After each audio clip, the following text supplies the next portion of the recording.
Jarvis Brown. They're here and reminded me that I forgot to mention their name, and I don't want to be that forgetful. Thank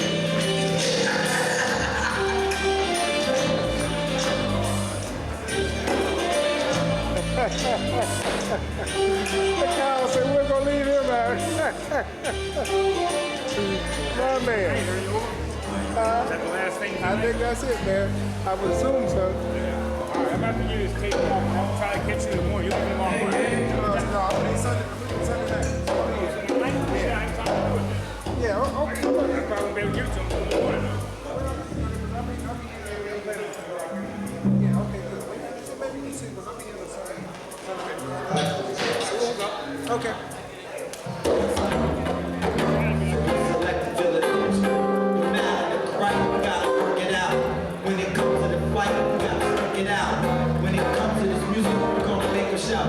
Ain't no holding us back, yo. It's over now. You can take it away. Sound man, we on 11 and 12. You can turn it down. 11, 12, and 13, man. Yeah, you turn it down. Yeah, we good, man. Yeah. Yeah, you get a chance to talk to me.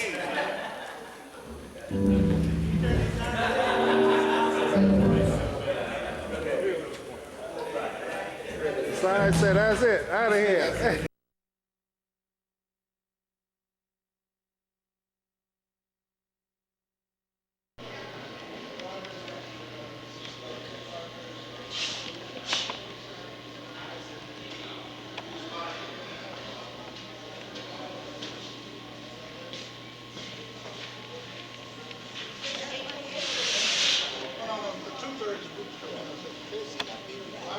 Oh, they have it,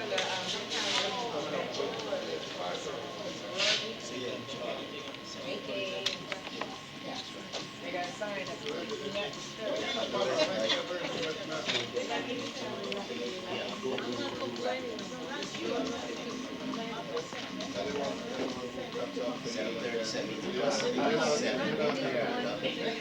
I'm going to clean this up on this.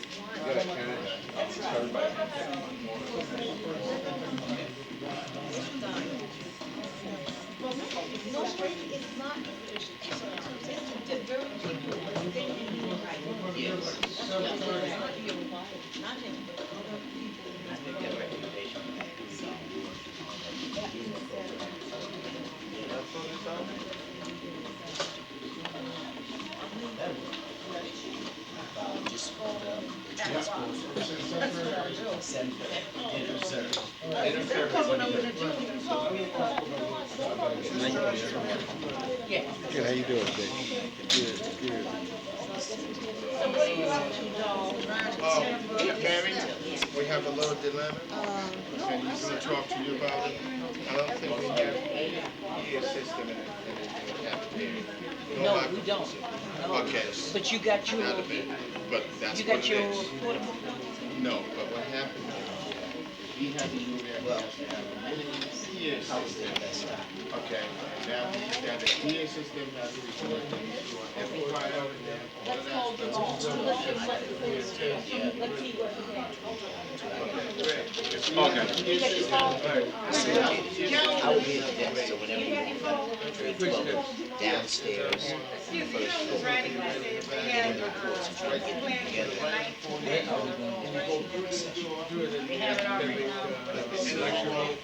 It's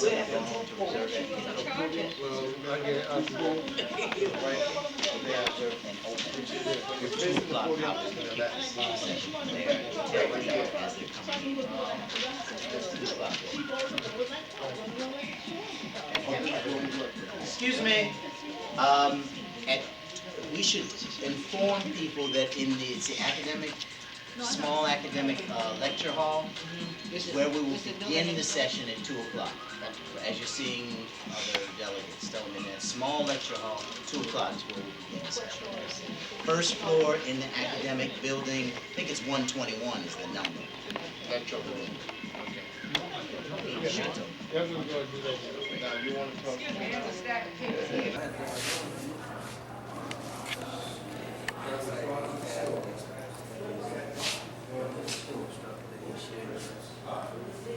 It's amazing these things. I was with the brothers we just went on a tour.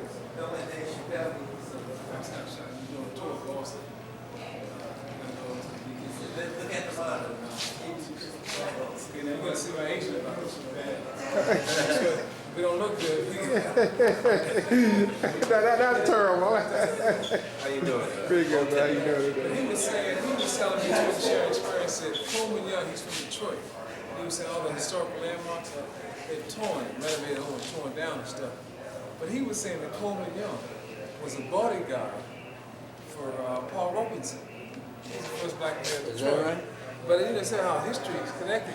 He was a bodyguard for Paul Robinson. And I was like, these are little things man, you don't never hear about in the connection. Same thing that my mom was talking about last night, sharing a lot of details, continuity, because we're so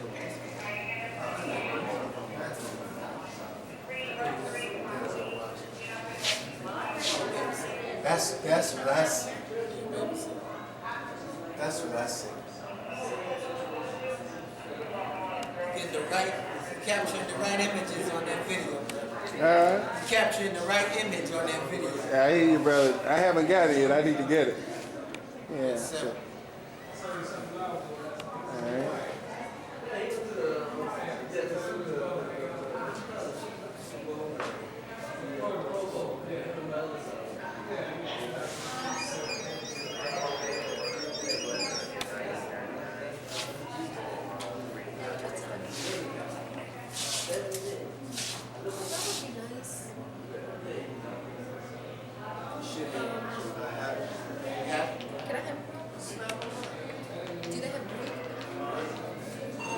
Headshot?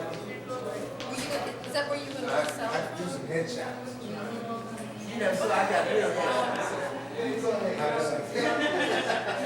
you don't have just plain toss salads. I think the only salads they have there were filming this up, getting these images.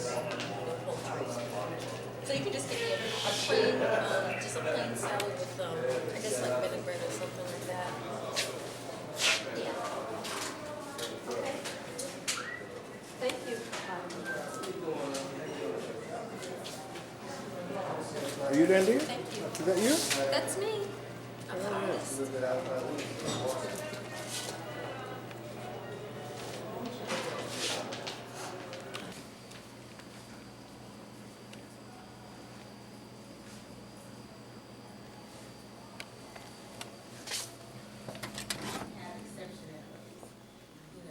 Number of different abilities and styles, how to build styles. And I totally agree, this type of education will definitely, This education. this type of education will prevent and solve many of the issues that so-called special needs children, quote unquote, have.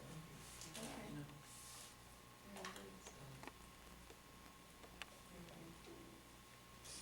Okay, so we're going to convene at 3. Well, according to Jemadari, we're supposed to reconvene at 2. Oh, at 2? Okay, that was my understanding. In the So, BOTSEC building? I You don't know. assume Yeah, I do. where the media arts, I'm assuming that's where the auditorium is. Yeah. So, Could be the students. Yeah, because originally they said Saturday and Sunday would be is there student center. an auditorium in the student center? Yeah. So maybe. Yes, are the presenters giving copies of their presentation to somebody, to you maybe? Oh, no, We have all of these recommendations. No, all of this in detail. We're receiving, we're documenting, this is going to be formulated and put together. Right, but I mean, are they handing them over, or how is it going to be Yes. compiled? they're Well, handing- that's what I'm asking, Yes, yeah. if they're giving it to, because I was trying to take notes and I couldn't take them Oh, all. no, they We'll have all of it in detail. have, and we should be getting comments on this. Again, I want to thank all of the people who work from Michigan. There are a lot of people from Boston, from all over. 20 people work diligently. Absolutely. Detroit for sure.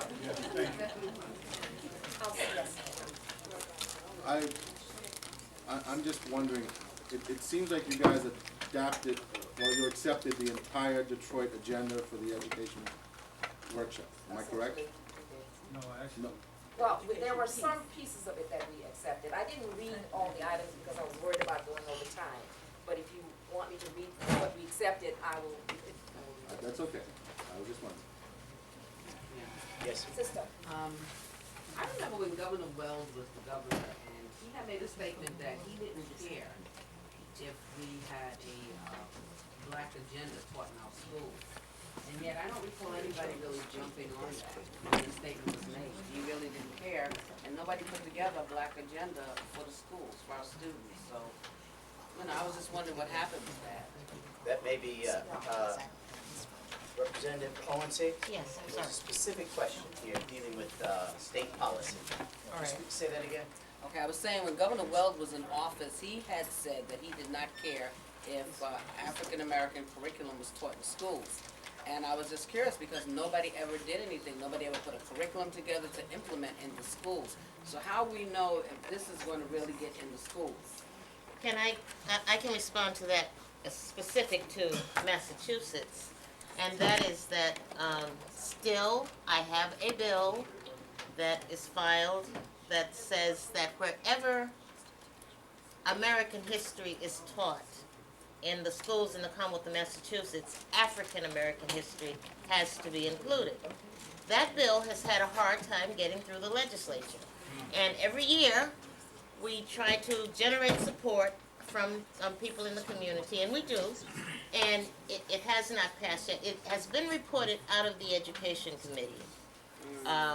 This isn't the first time it's come out of the Education Committee, but somehow it never gets to the floor.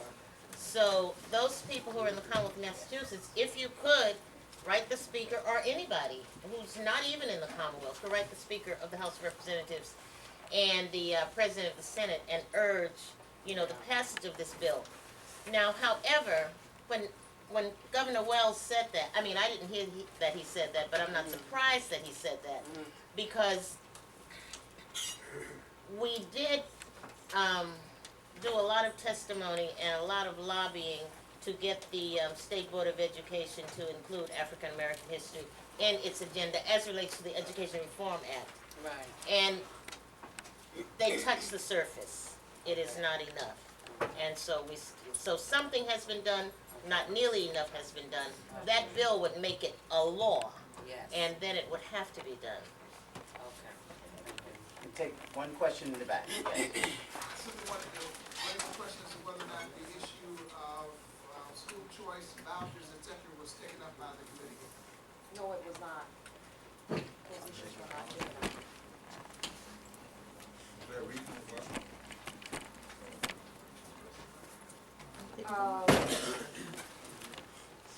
No particular reason why it wasn't taken up. I mean, we had, our perspective from the beginning was that we were pushing an African-centered education agenda.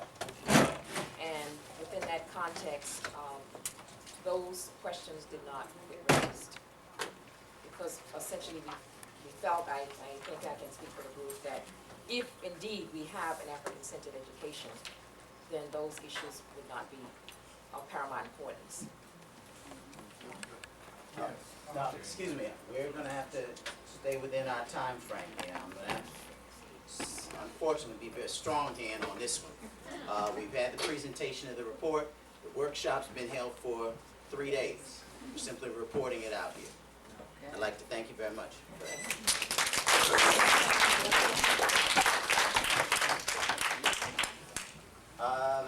I would like to have our next report. Do we have, let's see, political empowerment?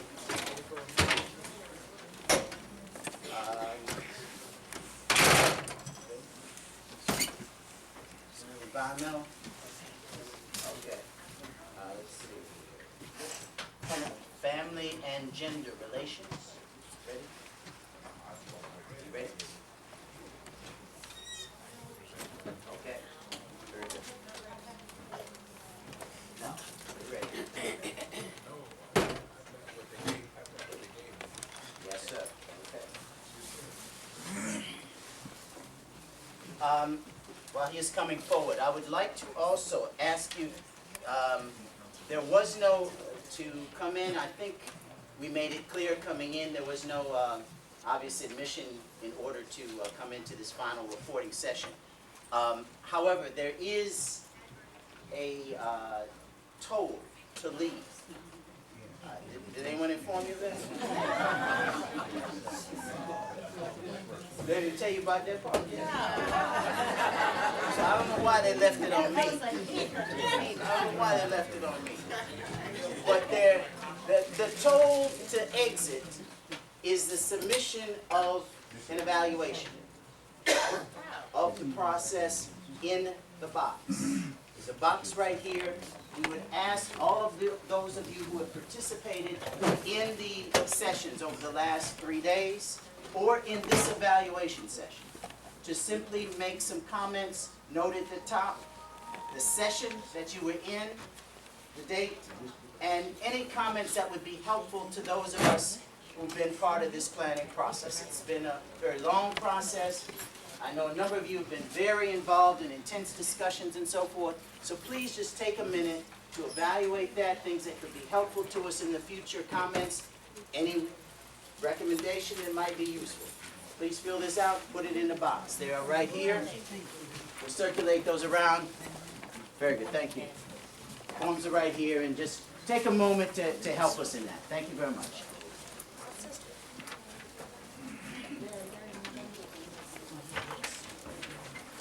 Please come in. Those of you who are coming in, there's seats right here.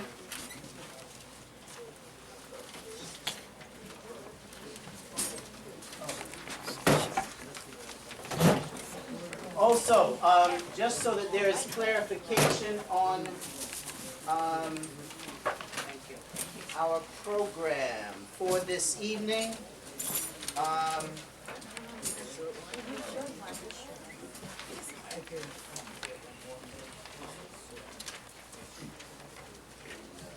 for this evening's session, dinner, well, we will leave here, the buses will leave here immediately following our session, when we adjourn here to return to the hotel. The buses will then leave the hotel at 6:45 to return back here for our evening program. The evening program, we have several speakers. There's an awards ceremony, a cultural program, and a program of edutainment this evening, which will be in the Student Center in the dining area where there'll be the formal dinner this evening. The guest speakers will be Attorney Charles Ogletree and Dr. David Hall, as well as we hope Brother Askia Touré will be able to share some readings with us. He has worked very hard over the last couple of days, and I know has been under the weather, so we hope that he'll be able to share with us as well. So, those buses will be leaving as soon as we adjourn. Family and gender relations. So, how you doing?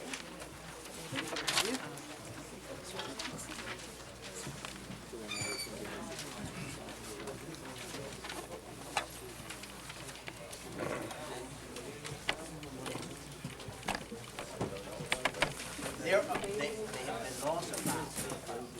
Okay. There is also, don't go anywhere. There are a series of items that were found today that people may have lost. There are keys.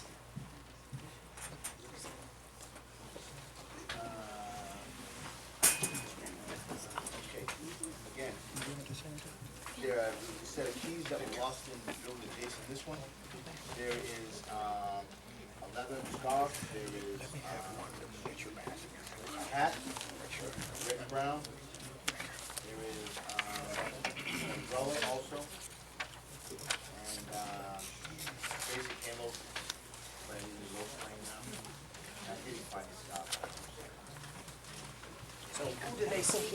Where are They they? need to see Miss Wilson over at the table in the main student lounge. That's the first. Sorry? Well, see her, please, over in that main room on the main level, as you enter on the left. That's the little piece. Okay, thank you. As you enter into the Student Center building, on the first floor, coming from here, will be on your right-hand side. Okay, the report from the Family and Gender Relations Committee. Dr. Senyika is reporting. Good afternoon. I just want to first acknowledge that Brother Chuck Turner is in the House, City Council person. Welcome back to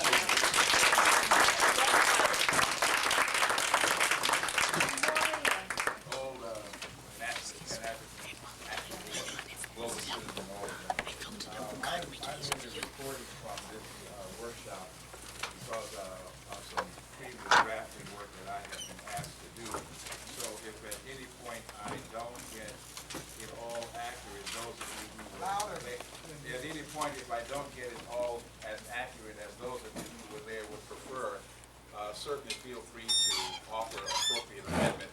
And I'm trying to work from more than one document, so bear with me for a moment. First, public policy recommendations that impact support wage equalization for women performing comparable work, or as it excuse me, NBAC supports wage equalization for women performing comparable work as it does for black people and other people of color as one strategy to defeat racism and white male sexism, etc. State and federal laws should be passed that forbid wage discrimination for similar types of work. Second, NBAC supports family-based domestic work being given a market value, but that needs some further clarification, just as I understand the conversation. The third, NBAC would support legislation to make parental leave care a right of any worker who's becoming a parent, male or female, as part of the rights, with a continuation of the wage structure and all of their benefits. Fourth, NBAC would support legislation to cease all state-level policies and practices that prohibit two-parent families from receiving public benefits, such as Medicaid and welfare payments. Fifth, the NBAC calls on school systems to recognize and acknowledge the learning and behavioral variations between young black males and young black females. A community strategy flowing from these would be that NBAC believes that the experience of black women cannot be understood in traditional feminist terms through the lens of gender alone, but must be understood in womanist terms that combine gender understandings with race, culture, and the class. Proceeding as well along those community recommendations, NBAC calls on black families to forge partnerships within their local communities, especially as it relates to the school systems, to take the schools back from the psychology of failure. Sixth, that NBAC calls on local black communities to host celebrations of the black family and marriage as a component of annual celebrations of black life. In addition, there are a series of recommendations that have come from the Independent Black African Agenda as it had been submitted, I think, from Detroit. There is a full documentation of that agenda, but I'll just read the points of it that were adopted within the group. Under a family code of ethics, acknowledging the presence and priority of the divine creative force, and further acknowledging the significance of the extended family as the primary focal point of the community. A second is we would encourage shared responsibility and cooperative parenting and structural social interrelations within and among intergenerational African families to promote communal bonding. Fourth, we would advocate respect for life and responsibility within the family structure, particularly recognizing the black African woman as the mother of humanity, who has stood strong and maintained a standard and quality of life in the face of adversity. We recognize the black African man as the father of humanity, as the protector and provider.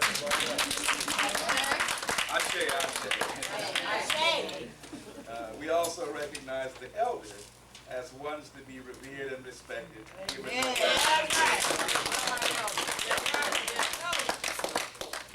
We celebrate positive man-woman relationships through our marriages and anniversaries, and the vast majority of those in prison will return to our communities. It is our responsibility to play a role in those men and women returning as assets rather than liabilities.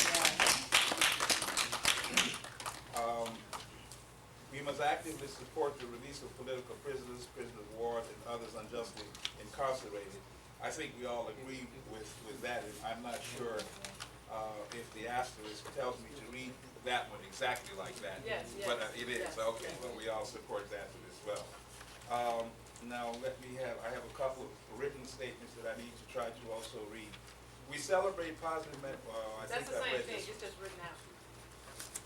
Okay.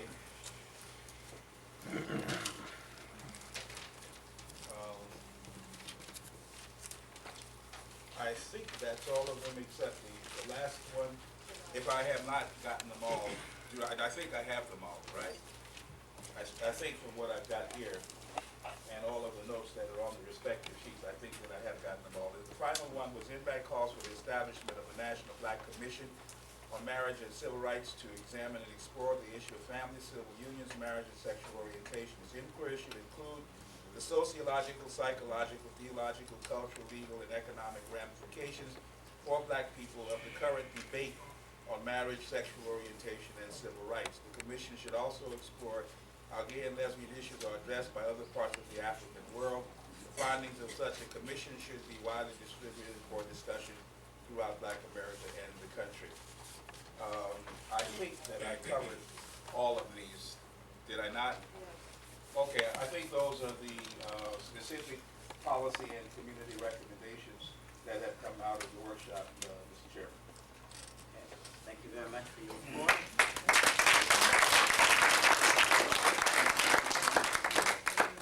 Comments? Okay, thank you very much.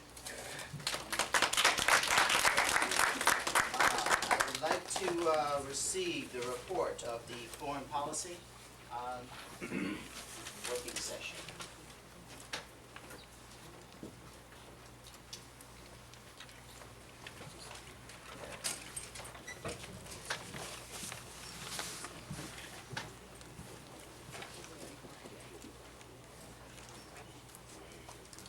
Dr. Yes, sir, you may. I have to be closer to my notes. Dr. Willard Johnson, who is the facilitator of foreign policy. I want to express my appreciation to Domingo Asai in the back. Can you stand up there?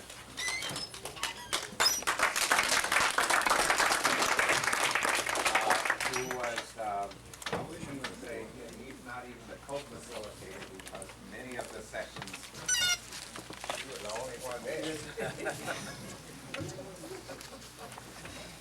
We did not have a robustly attended set of workshops for the whole of the time. But we made up for it in quality. All right. Especially at the end. We have a number of recommendations that have taken cognizance of the fact that some of this work has been done before and done very elaborately and done very well. And so we endorse existing statements that reflect the interests of the Black world in the foreign policy field. For example, the 10 priority recommendations or policy planks that came out of the National Summit on Africa were endorsed by our workshop session and passed on to the convention for its approval. I won't read all of those. They are fairly comprehensive. They cover the area of democracy and human rights, education and culture, peace and security, economic development, and environmental/sustainable development issues. 10 most important priority platform planks that came out of the National Summit process, which included regional meetings across the country, one of them organized in Boston by the Boston Pan-African Forum, and then went on to the national meeting in Washington, D.C. in February of 2000, which drew some 7,000 folks from across the country. So that's our first recommendation, is that we endorse that summit's declaration of the 10 priority recommendations, and we commended the national grassroots process that led to the adoption of that national plan of action. Point of that would be to stress how important it is to build from below and have a process of discussing this that that starts from below and includes the people. The second area was similar in that there's an existing rather broad-ranging platform that's called the Peace Platform that was elaborated in the Boston area by something called the Coalition for a Strong United Nations. The Boston Pan-African Forum is a member of that coalition. I'm on the board of that coalition and helped write and draft this Peace Platform. It also is modeled on the National Summit process, with the exception that it's local rather than national. But it covers the same broad set of areas: governance. Well, let me start from the beginning of it. Human rights, economic development, the environment, security, education, health.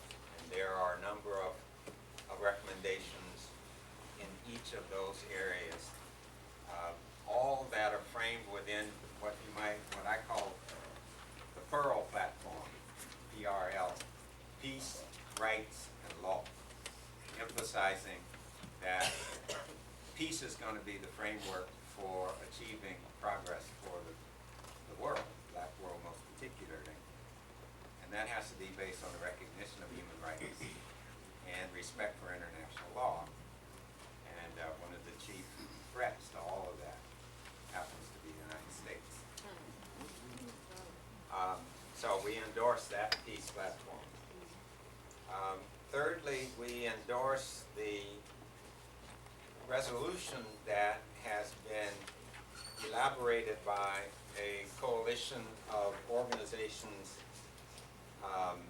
based mostly in Washington, D.C., but led by the Trans-Africa Forum, dealing with the Haitian deposing of the elected president and condemning that act and calling for an investigation of the U.S. role in it, a cessation of U.S. overt and covert support for continuing repression in Haiti, for granting refugee status to Haitians fleeing the current situation, and calling for immediate resumption of humanitarian economic assistance and emergency aid to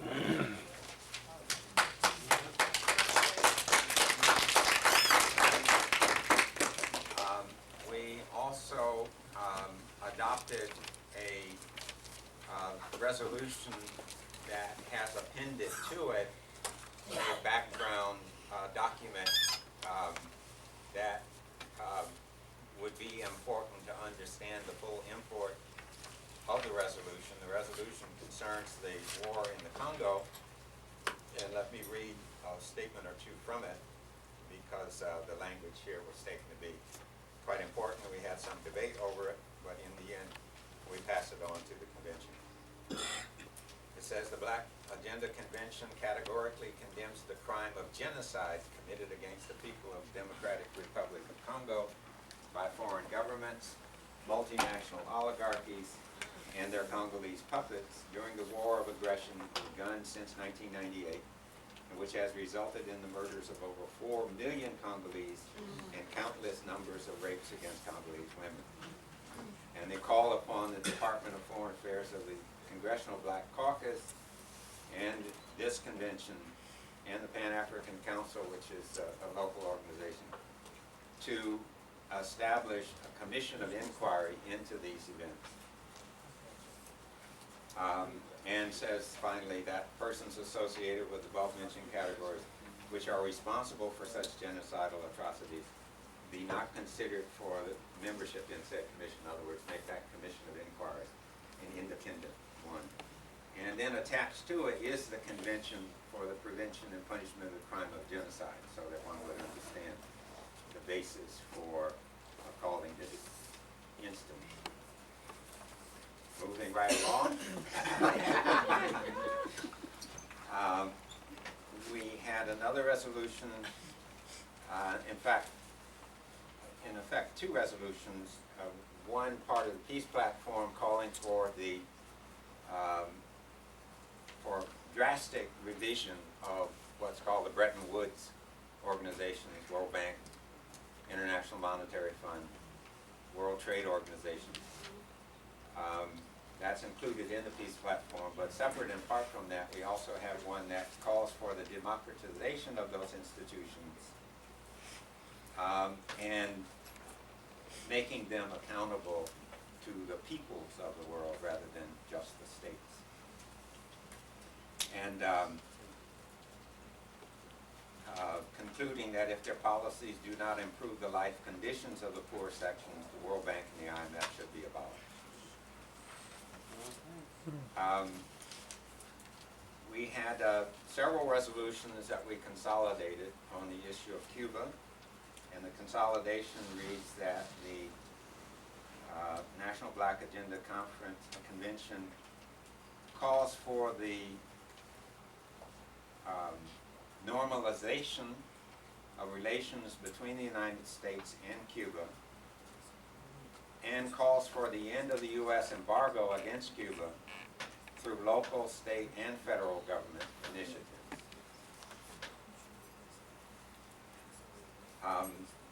We have a recommendation to the convention that the convention continue its Pan-African mission to work together with other Pan-African organizations and individuals from the entire Pan-African world as manifested by this convention, and also calls for greater participation and collaboration by Pan-African activists and by black social movements in the world peace movement, feeling that we don't do enough to connect up with those who are pursuing peace on a broader basis. Another resolution was dealing with companies that conduct mining operations throughout Africa, particularly in places like the Congo and Sierra Leone, that should be made accountable for the actions that they undertake there, and to plow back their profits into the benefit of local people. Mineral companies which have hijacked democratic political processes, waged war against natives, sold arms to destabilize the region, should be seen as fronts of genocide and labeled international terrorists. Another recommendation was that we condemn the long-term and ongoing U.S. government policies of ethnocide and forced assimilation imposed upon African Americans, who are now acknowledged within the United Nations structure under the term Afro-descendants. And we acknowledge that these policies are blatant violations of the UN Covenant, which can only be reversed by massive reparations to be defined by the victims. We support the intervention by Afro-descendant scholars and activists which have been unfolding inside the UN bodies, including the Human Rights Commission since 1998, in order to establish our human rights and secure reparations, including self-determination, for all of our people in the Western Hemisphere. We acknowledge the United Nations conferences held on reparations in La Ceiba, Honduras in 2002, and the conference now planned to take place in Brazil in November of 2004. And we fully support massive reparations for African peoples who continue to suffer from colonialism and neo-colonialism. I have only two more short ones. We recommend that we endorse the goal of establishing in Africa an intercontinental Pan-African institution of learning and research for students and researchers from the Pan-African world, whose main purpose would be to promote a Pan-Afrocentric value system in the field of social sciences, humanities, science, and technology through a critical and liberating epistemological process. Such an institution might be named, for example, the Winnie Mandikizela Mandela Pan-African University. Finally, the convention, we recommend that convention support the heroic struggles of the people of Palestine for genuine self-determination and qualitative independence in their own state.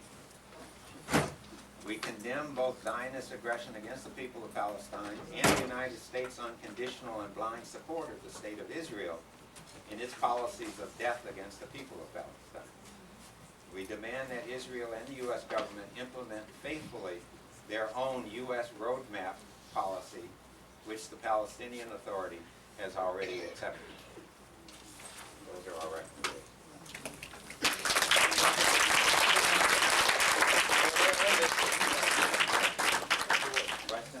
I think that this is an example of the kind of outstanding work that can be done by a very small group of people. Very small group. But it's outstanding contributions. And I think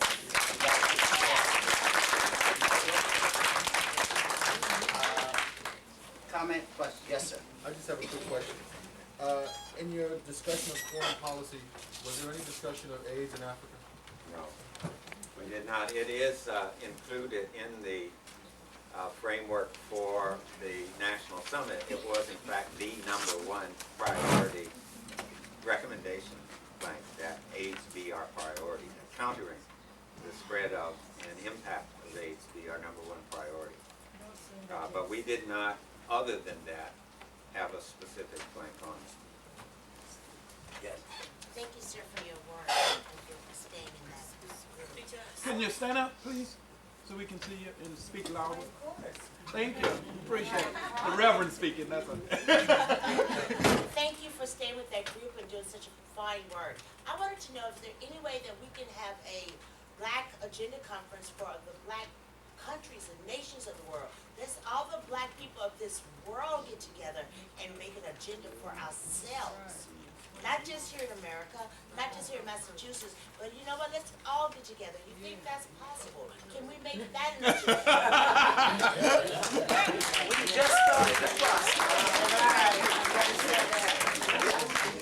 This is a process, and what we have engaged in over the last 4 days is the first step in that process. And we're going to be carrying this forward to other communities in our country. We're going to make this information available for others to build on. And in fact, we are building on the shoulders of others. Right, who came before us. So we're engaged in that system. We hope that you hang with us throughout. We will. All right. Thank you very much. And this is a young man saying all of that. That's what my professors do. I have a whole series of my professors in this room here today, including Professor Johnson, but I'm not even going to go there. Professor Bryant, University of Michigan. All right. Professor Sangika. All right. I'm not gonna go there, that's another story. We're gonna move our agenda forward here. Thank you very much. I left out one.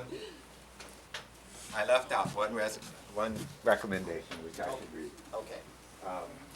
That the NVAC supports the indigenous African descendant people and peoples of color worldwide, coming back to your point, to their rights, land, and culture.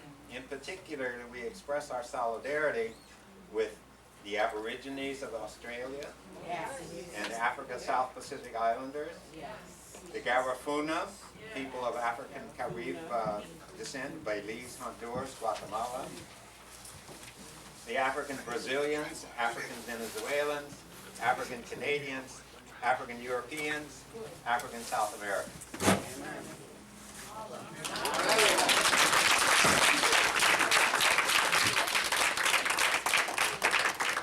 Okay, like to ask the working session on environmental justice to come forward. Dr. Bunyan Bryant, who has come from Ann Arbor, Michigan. Amen.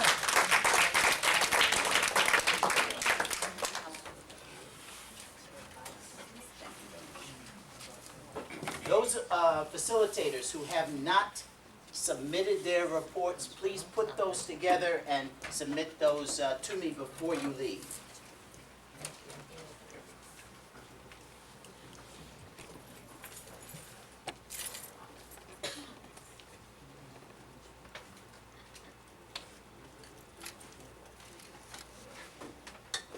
Okay, good afternoon. Good afternoon. How's everybody? Good. All right. Okay. I want to start off by asking, how many people in here know of someone who has asthma? Raise your hand. The question again? Who has? Do you know anyone who has asthma? What about people who kids who are lead poisoned? Anybody know any kids who are lead poisoned? Okay. What I'm going to talk about is basically environmental justice, and there's a lot of us throughout the country that's suffering from toxic-induced and aggravated disease, including cancer, itchy skin, burning eyes, you name it. Okay. And what's happening is that you have a lot of incinerators, landfills, polluting industries, sewage treatment plants that are in our neighborhoods. And it's not by chance. These decisions are made in corporate boardrooms, they're made by our government officials, etc., to put these facilities in our neighborhoods. So we are disproportionately impacted by environmental hazards. And so it's not only in, say, Boston, but just about every city that you see around the country, we have our more than our fair share of hazardous waste facilities, and thankfully care for it. And it's really making a big impact on us as a people. Now, we call that environmental justice because we're suffering from the disproportionate impact of environmental hazards on people of color. That's environmental injustice. And one of the things I think I should mention too, and that is the greatest environmental injustice of all is what we're calling global warming. And many people are not really tuned to that. But global warming is going to be the greatest environmental justice of them all.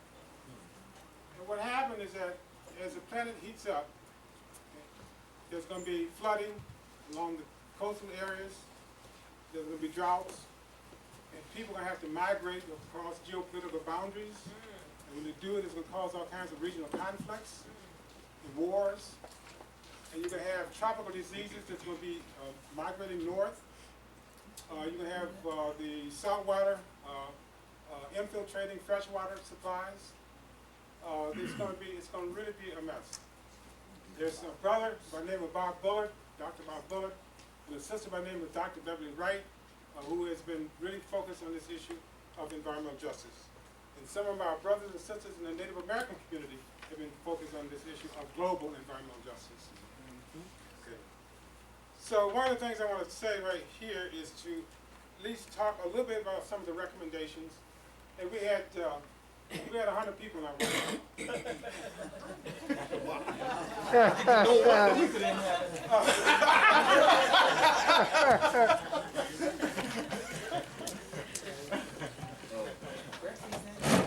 All right. Well, basically it boiled down to two. And we had the workshop on environmental justice. So what I want to do is to talk a little bit about the recommendations. And before going into that, I'd like to say that global warming is really here. If we look at the kinds of things that happened in France not too long ago, was it last summer? Where something like, what, thousands of people died because of heat exposure.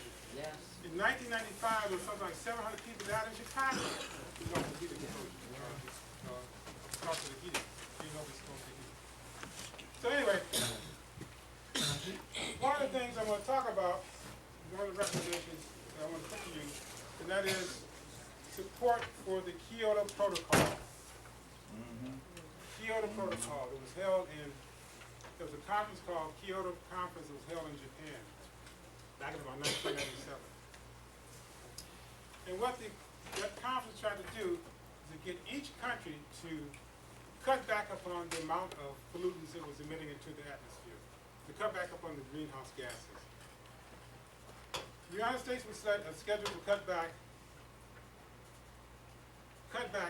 by 7% below the 1990 levels of pollution. And what happened is the United States decided that it didn't want to do that. The United States is only one of the few countries in the world that has not signed the Kyoto Protocol that calls for the reduction of the greenhouse gases.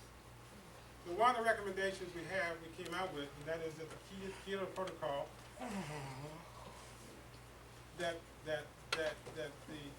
this body, that instead of I'm sorry, lost my place now.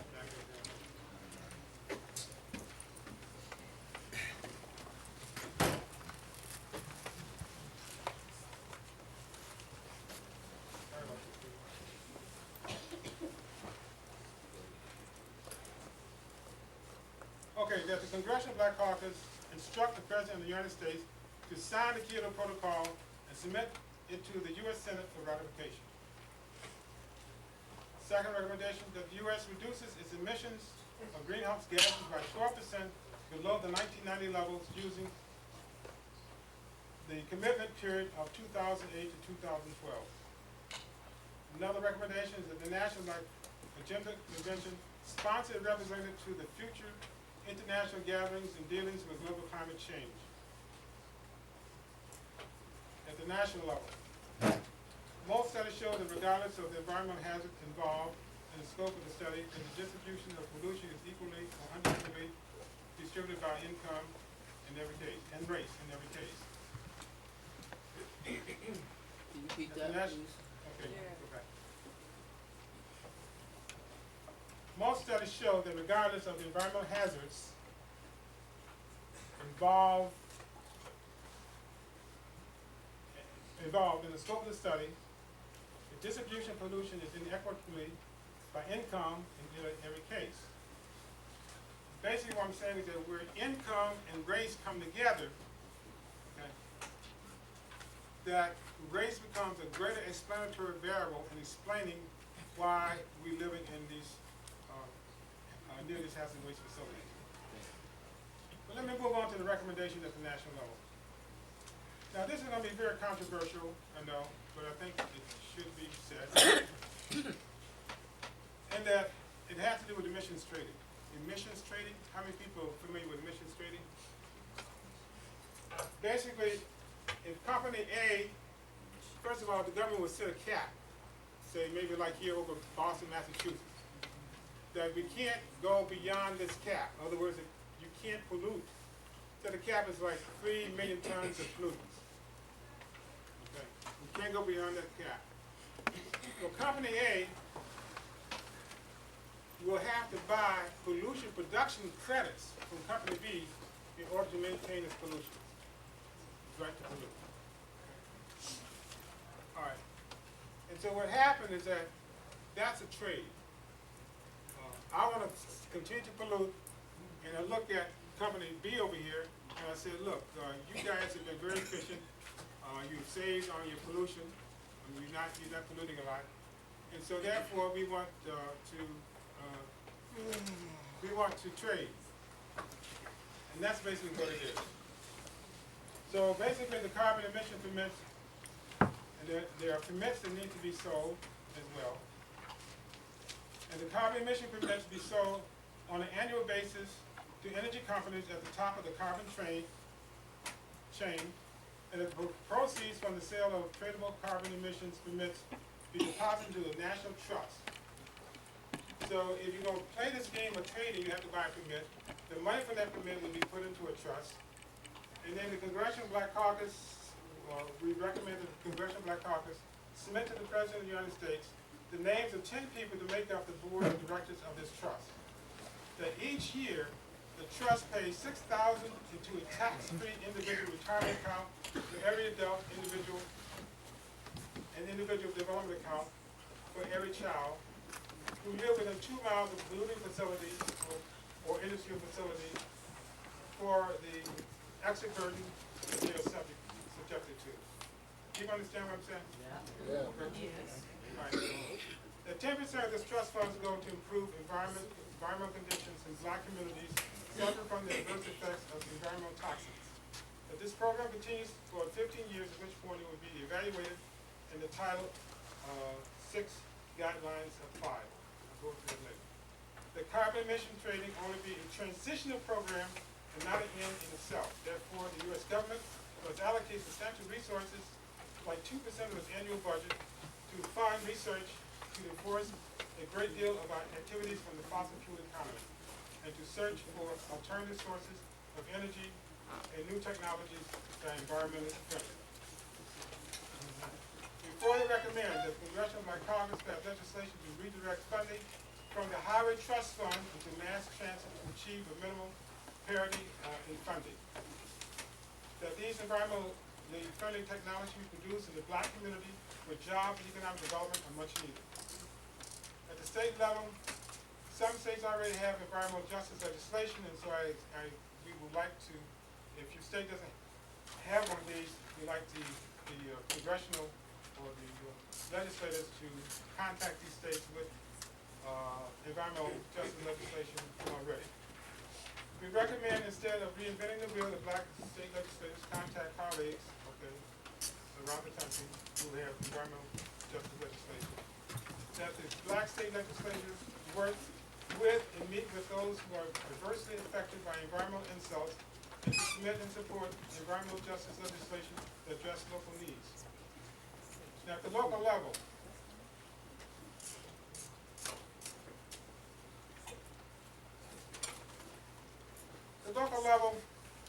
I don't know, I don't have a good way of dealing with this issue. I've been around the country, and let me tell you people, the only thing that's working, all right, all right. The only thing that's working is science is not working for us alone. Legislation is not working. The courts are not working. The only thing that is working seems to be social protest. Social protest. Okay?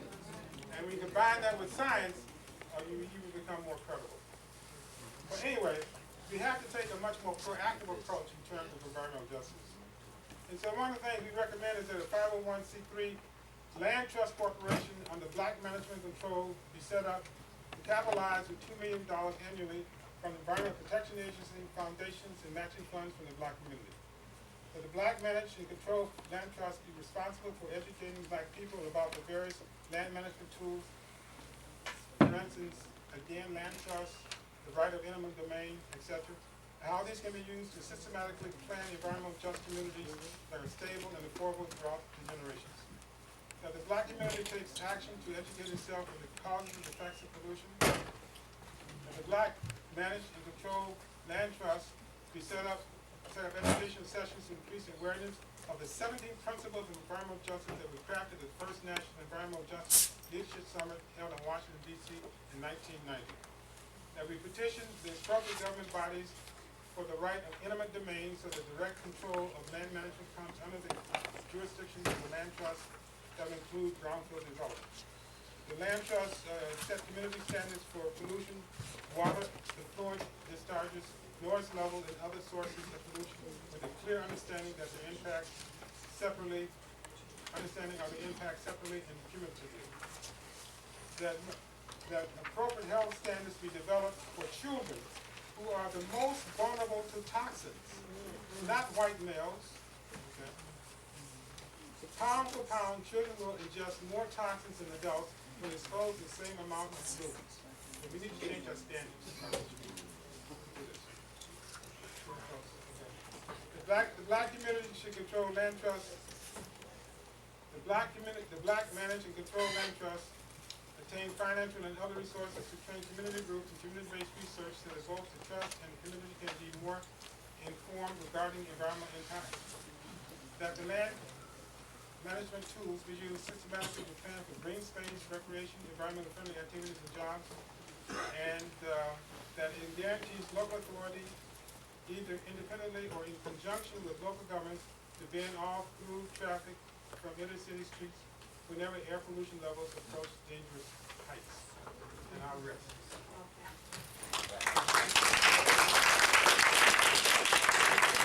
Thank you very much for that report. Is there a question or comment on that? Ms. Webb, excuse me, there's a hand here, and then here. Yes. Yeah, I would want to on that provision that was read in relationship to the swapping of polluting credits. Right. I would have a serious reservation on that provision unless it is consistent with the position that's being taken by the organizations like Professor Miller, Professor Wright, and so forth in the environmental justice movement. I would not otherwise be in favor of that. Talking about Professor Wright? I'm saying that the provision that you talked about, that you said was controversial, is controversial. Right. Because what it does is it says it's okay to pollute as long as we can get some benefit from the pollution. That is a very controversial provision, and I'm saying that I'm not prepared to accept that unless that is consistent with the environmental justice movement, which is well established and has a long body of work, including the people that you cited, Dr. Beverly Wright, and who's from Lane University and the Deep Cycle Environmental Justice Clinic, and Robert Bullock, who's one of the leading authorities in the field. Right. Yeah, I mean, there's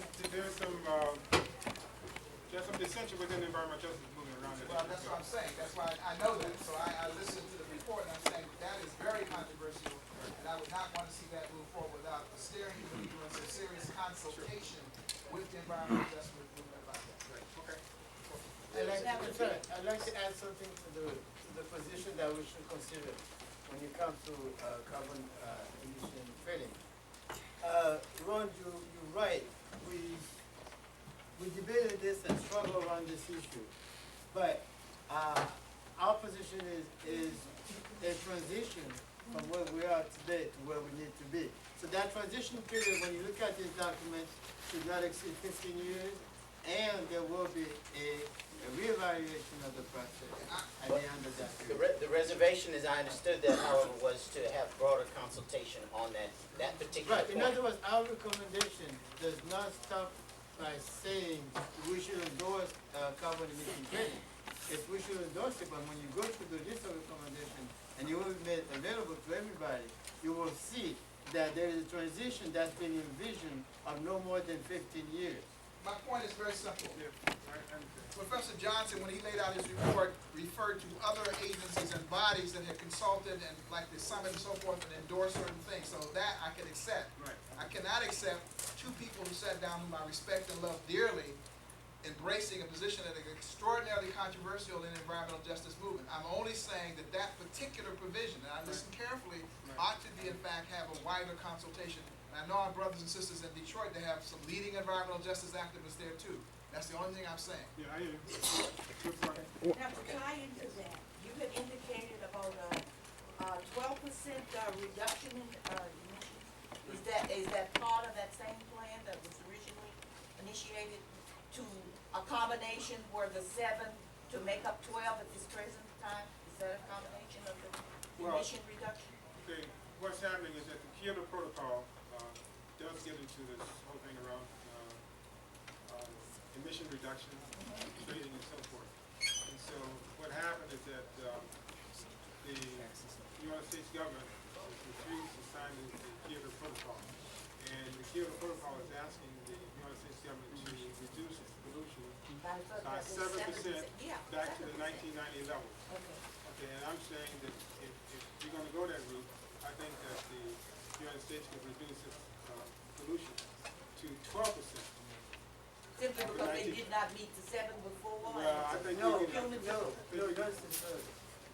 I just think that I think we can afford to do that. Right, exactly. That's what we're saying. Oh, okay, all right. Yes, sir. I was wondering, did you all come up with a clear definition on environment? The reason I'm concerned is because I tend to believe we often leave out conditions, your surroundings and conditions, such as poverty, which has a tremendous impact on it. I'm just wondering if you included that in your definition. In the definition of environmental justice? Well, yeah, when you say environment, you speak of the...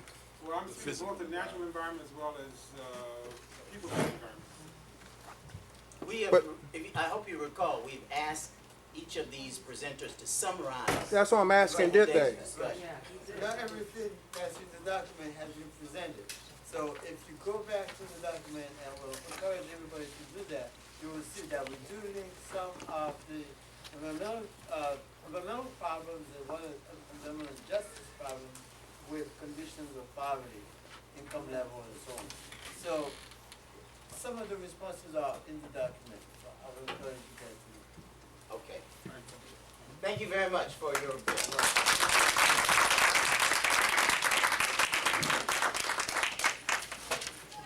I would like to ask communications to present.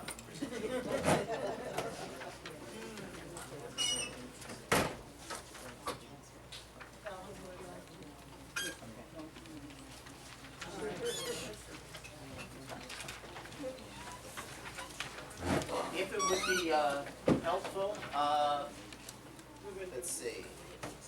We have remaining so that we can be clear the order.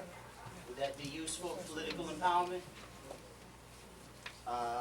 cultural development, health. Are they all here? Presenters? Health is over here. Health. Okay. Is there anyone whom we have missed? Criminal justice. Criminal justice, are you here? Who is making the report? Criminal justice? All right. Did you get gender and family? Yes.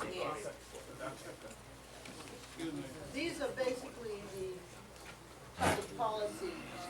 You're suggesting a meeting be arranged with Benjamin Hooks and Kincaid, the former chairs of the FCC, in order to have them delineate what crucial changes have been made in FCC regulations over the past 25 years.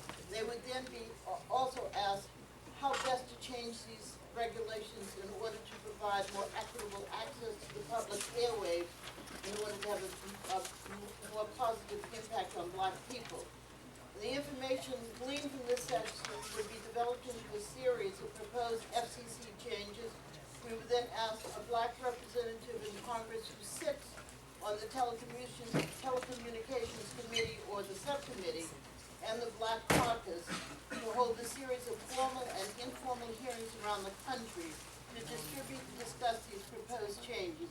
And in each state, residents would be urged to contact their U.S. senator and their representative to demand that these elected officials support any legislation to change the FCC so it would benefit the people.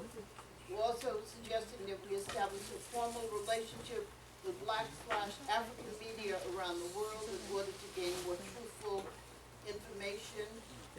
Demand legislation that will allow us to utilize the internet and video streaming in real time and all other emerging technology in order to facilitate our needs to meet more frequently. We would seek legal means to diminish and or eliminate the monopoly of huge media conglomerates, seek the passage of legislation which would allow the development of communication strategies nationwide that can be used to have an impact on recidivism. Develop a national communications task force that would distribute information about upcoming legislation and proposed FCC actions and post them on a website. This task force would also approach marketers and advertisers to convince them of the need to provide our young people with positive messages in order to change attitudes and behavior. We would ask the Congressional Black Caucus to undertake a study of media practices as they affect Black people and demand that every representative and senator in Congress support any legislation developed by the caucus, restructure the FCC so it represents the interests of the diverse population, including the establishment of community advisory boards for the FCC and electronic and print media outlets. Holding media that promotes negative images of Black/African people accountable by monitoring stations and challenging licenses. Demand inclusion of community viewpoints in print and electronic media. And demand of the FCC and our owners that managers, producers, reporters, and programs adequately represent the diversity of the general population.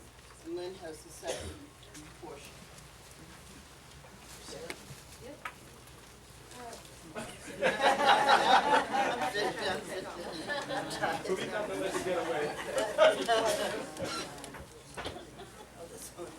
Okay, so as Sarah Ann has indicated, we have two approaches to this. She just covered the public. Yes, that's important. You don't have yours here, right?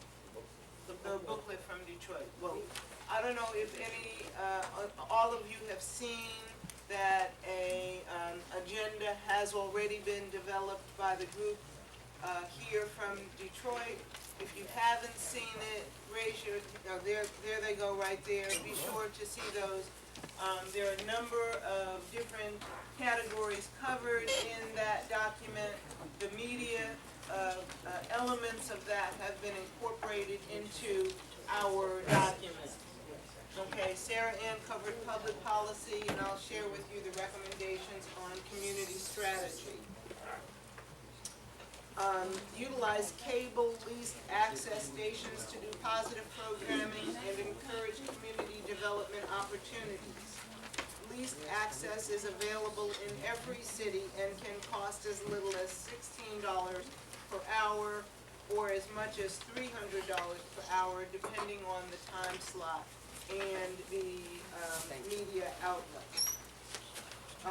We stressed a number of the things right up at the top on cable because cable is indeed community accessible and something that is immediately influenceable, if you will, whereas some of the other strategies are going to take some more long-term influences and some more muscle in order to make some impact there. Utilize all opportunities to develop positive programs on cable that will benefit the community. Take advantage of all opportunities to obtain training at cable stations. Training is indeed available, and we want to encourage everyone here, don't wait, go take advantage of it, start generating some programs. Give greater support to the Black press by taking subscriptions, submitting articles and information, writing letters to the editor, and influencing advertising. We have more on the influencing advertising to come. Support Black managers, producers, reporters, and columnists by providing information that could be used to represent the community and to develop communication streams to let media management know that those reporters, producers, managers, have our support. Research the number of Blacks employed at local stations and papers and determine which positions they hold. How many many of them are in positions of authority and influence, and how many of them are strictly administrative in order to keep the numbers high.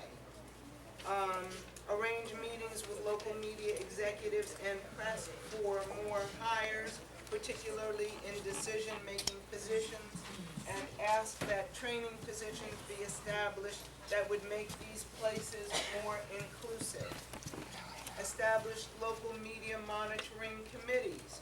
Perhaps African and African American studies programs can recruit students who can be trained to do media monitoring of TV and radio and print outlets. This is the only way to get a true picture of what we're seeing and hearing. If there is a local community group interested in media, perhaps it could undertake the monitoring. As well, we encourage that there be community groups be developed in order to undertake that monitoring. The main thing about monitoring is that it must be consistent in order to have valid data. Perhaps some of our university researchers can develop a program for us that can be shared locally, nationally, and internationally. The findings culled from the monitoring would be distributed to the community on a quarterly or biannual basis. In addition, meetings would be set up with local media executives to review the findings and ask for positive changes. Report all of the information in the black press or through black reporters working in traditional and or mainstream media who have shown that they are sensitive, truthful, and trustworthy. Good luck.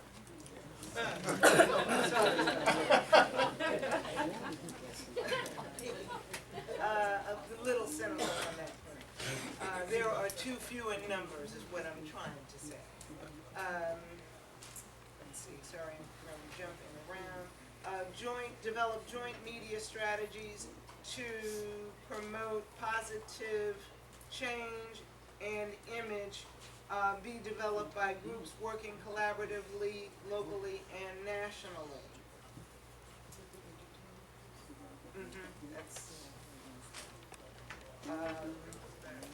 Let me just explain why I'm jumping around. Some of this was developed yesterday by a group of people, Sarah Ann Shaw and others, and then today the group got together and we went over these points, added some elements, so I'm just plugging them in where it's appropriate. Develop strategies utilizing telecommunications in order to have impact that can curtail recidivism and the ever-growing prison population of black men. Use the Black Agenda website to post important information and upcoming events from different parts of the country. Develop lists of contact people in such organizations as National Association of Black Journalists, Blacks in Cable, and other columnist groups. Publicize these names on the website and in the black press so people would know how to not only get help from these groups, but also get information to those groups. This convention and other important gatherings of black people should be taped and provided to local mainstream or cable programs hosted by blacks. This would mean developing a master list of those programs so they can share the information about the gathering with their viewers, this gathering with their viewers. Having this list would also allow brothers and sisters with a message or information to let these hosts know when they would be visiting their city or state so the visitor could possibly be interviewed. Demand that local ministers speak about detrimental issues in all communication areas.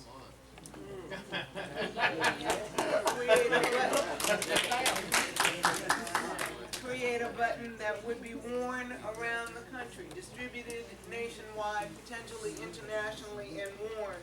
And the button could say something like, "It's our history. Remember it. Claim it." This would be a way of reminding young and old, rich and poor, that we are all descended from Africa, that we have accomplished a multitude of things over the centuries, and we must all join together to fight for our rightful place in history.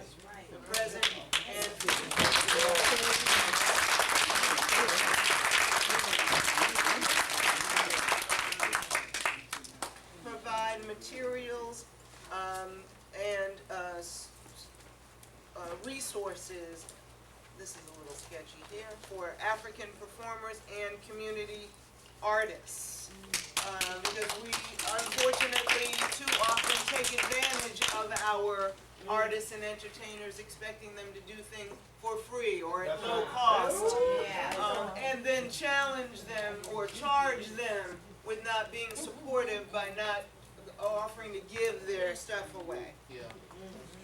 Insist that artists and entertainers develop positive images of Black and African peoples that meet a heightened community set of standards. Oh, good. Not a problem.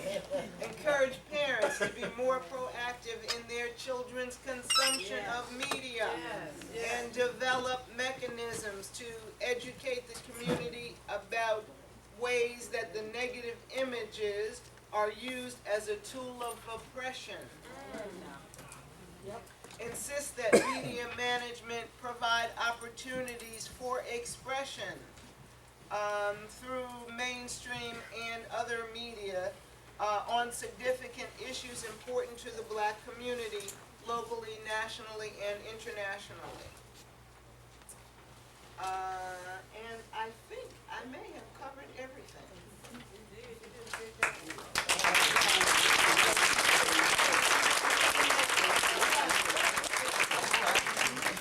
I see two hands here. We'll receive those and then let's continue. Yes, sir. I just wanted to say that when I get back to Detroit, I'm going to be very happy, pleased, and honored to be able to tell my friends, family, and media folk that I met Sarah Ann Shaw, the first Black news reporter. Thank you!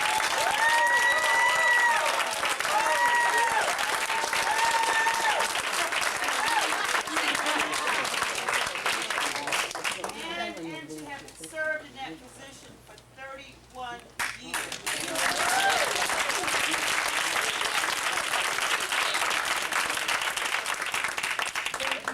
She's over here saying, I hate this. I hate this. But guess what? It's important. That's right. That's right. Yes. Thank you very much, sister. Thank you. Yes, sir. First of all, Ms. Shaw, it's nice to see you when there's not a snowstorm.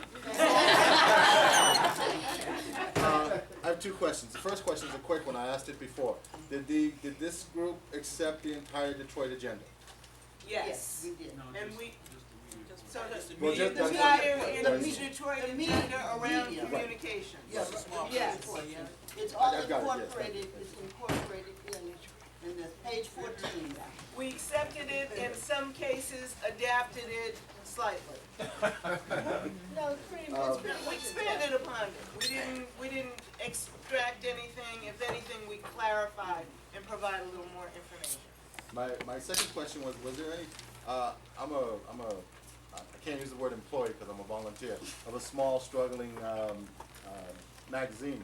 And I was just wondering whether or not, was there any mention of supporting up and coming and struggling Black press to get access to events such as this, whereas mainstream media is begged to be there?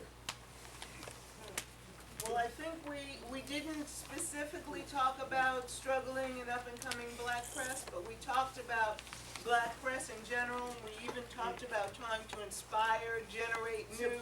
Support the Black press. In fact, I'm not absolutely sure that the Black owned and operated research. No, that's not it. It wasn't. So we know what we Black typed. owned and operated is becoming smaller and smaller. I mean, i.e. look at BET. That's my point. Yeah, but there's one specifically around Black owned, and I'm not sure that it's here because it's written, it's handwritten, we left our pieces over to be typed in. But there's also one of the things from Detroit, we added to it something specific about Black owned media, and we want to support it. The encouragement and the development of Black owned media. And supporting the Black press that currently exists because they are definitely in trouble. No, they're There was a question right there. Yes. I think to some extent my thunder was stolen, but I just wanted to say, you know, it might sound also redundant that inclusive of the word artist, you might want to include the, you know, technical talent such as you two ladies represent in the television industry. Technical talent. Okay, we'll put that. And we have a number of things that we've been scribbling here since we've been here and need to be incorporated into the master document. Comment? Yes, sir. Yeah, I had one question. The question was there any extensive discussion in the group about how to get African American businesses, particularly emerging corporate businesses, support black media as black media supported, you know, the cause for their, you know, emergence? Yeah, we talked that. That's the first panel is up. We talked about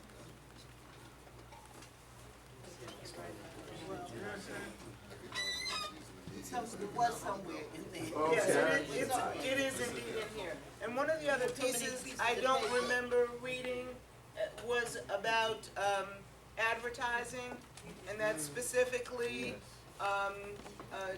demanding that, either pulling back advertising or demanding that we use our buying power in order to influence those who are advertising, not to support media outlets that are demoralizing our folks through the misrepresentation of us and our culture. One more question. No, I'm sorry. We cannot take any more questions. Thank you very much.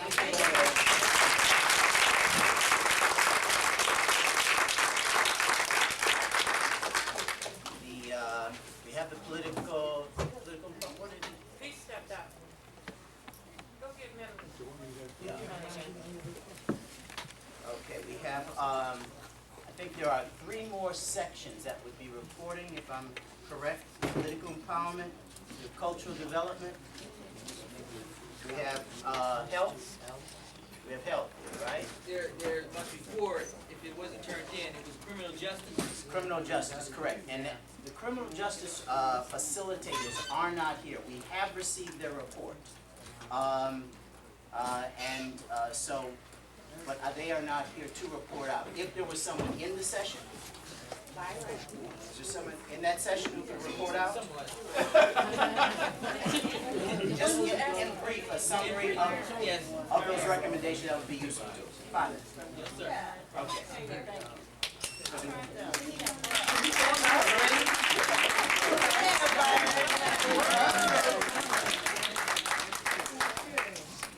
But we have received that from the facilitators. They have done their work. Yes, sir. Go ahead, Brian. Can you give us your name? Byron Tucker from Detroit, Michigan. Million All right.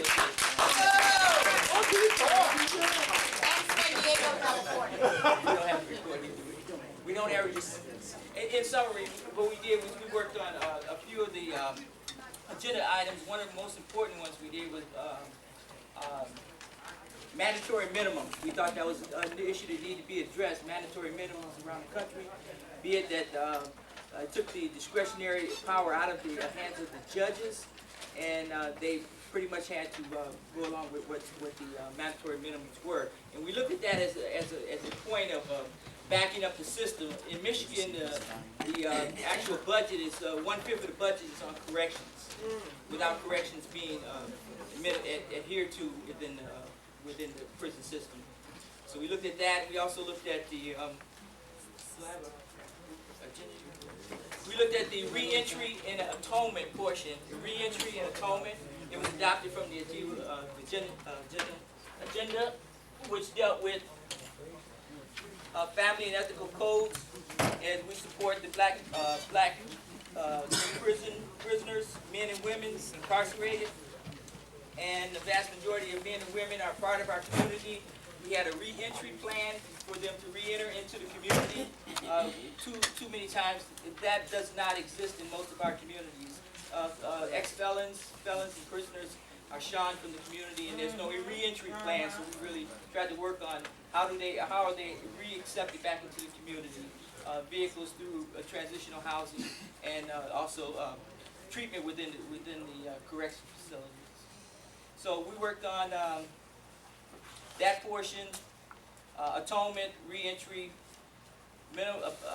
mandatory minimums, and one other issue came up, which was juveniles being tried as adults. That was a very important issue that we needed to look at. So we briefly covered that, and we had also adopted this 1972 amendment for the abolishment of capital punishment. Yes.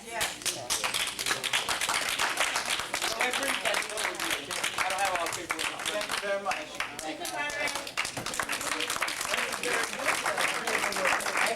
Excellent. Several things. Please, those of you who are late coming in, you noticed there was no fee for entry.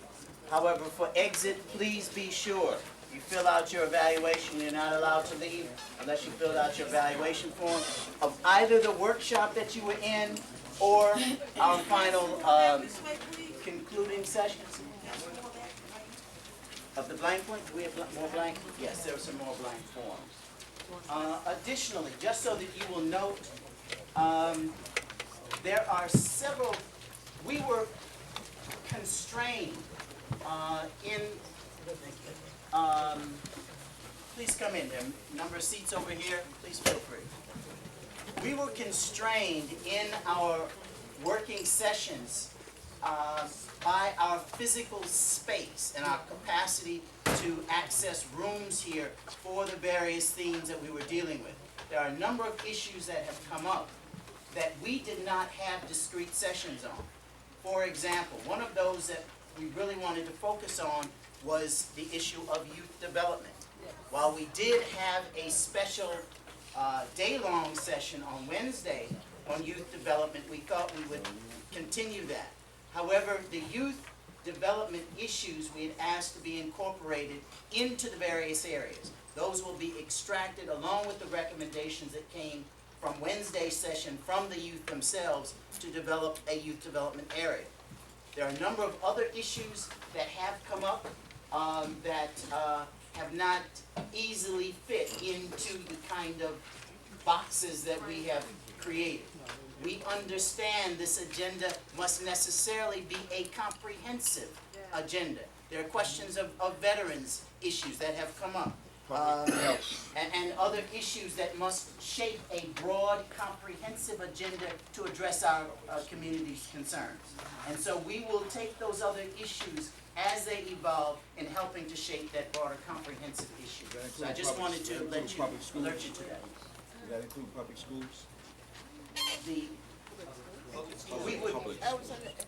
We already covered it in education. Well, the education issue, there were several issues in the question of education that came up regarding it. Okay, we have remaining political empowerment. Are they? Political empowerment? Okay. Please.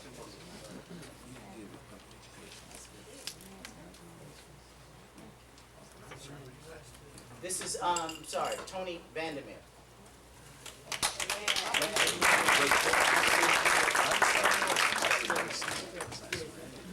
Good afternoon. For the past couple of days, we have had some very good discussion around political empowerment. I want to first say that there were some recommendations in the document that was passed out to our group, and over the process of this period, we had gone through those particular recommendations, and we had adopted all of those particular recommendations. And one of under the public policy recommendations, we had adopted one that the INVAC supports equality of life constitutional amendment that guarantees Black and all Americans the constitutional right to A, adequate income to meet basic needs, B, quality public education, C, quality health care, and D, affordable and decent housing. So that was passed along with support of a constitutional amendment that would guarantee the right to vote as a permanent feature of American political life and not subjected to state variations or conditions. And also 3, to support the extension of Section 5 of the Voting Rights Act of 1965 that will protect the voting rights of black and other citizens of color, even as we advocate for constitutional amendments. And 4, supports full voting rights or statehood for the District of Columbia. And 5, the MBAC supports the usage of national voter referendum ballot initiatives and propositions to allow voters to directly decide on and make selected budgetary and program policies, much as states do presently. Yes. And 6, MBAC supports the revision of present campaign finance regulations that continue to allow the upper income and wealthy to disproportionately influence and control election outcomes throughout the country. And 7, support the federalization of federal elections. And 8, that MBAC militantly opposed the privatization and outsourcing of public services advocated by the present administration and its allies. And 9, that MBAC opposes structural regionalism and metropolitan schemes that dilute black political influence over cities, municipalities that are governed by black political regimes. And in terms of the community strategy recommendations, which were 6 of those, it says that, and I'm just giving you the short version, it's much longer than that, so I'm giving you the short version of what we had supported.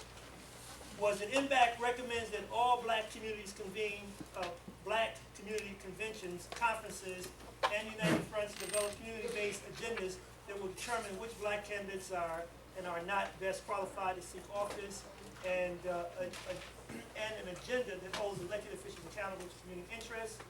2, MBAC recommends that every black community develop report cards to grade the performance of all elected officials against the community agenda and widely circulate the results to the community for action and decision making. 3, MBAC recommends that black elected officials form responsible political relationships with like-minded friends from other races and ethnic groups to implement the black community agenda. 4, the MBAC recommends that all black elected officials in the U.S. form a national policy congress to represent and negotiate the interests and priorities of the national black community.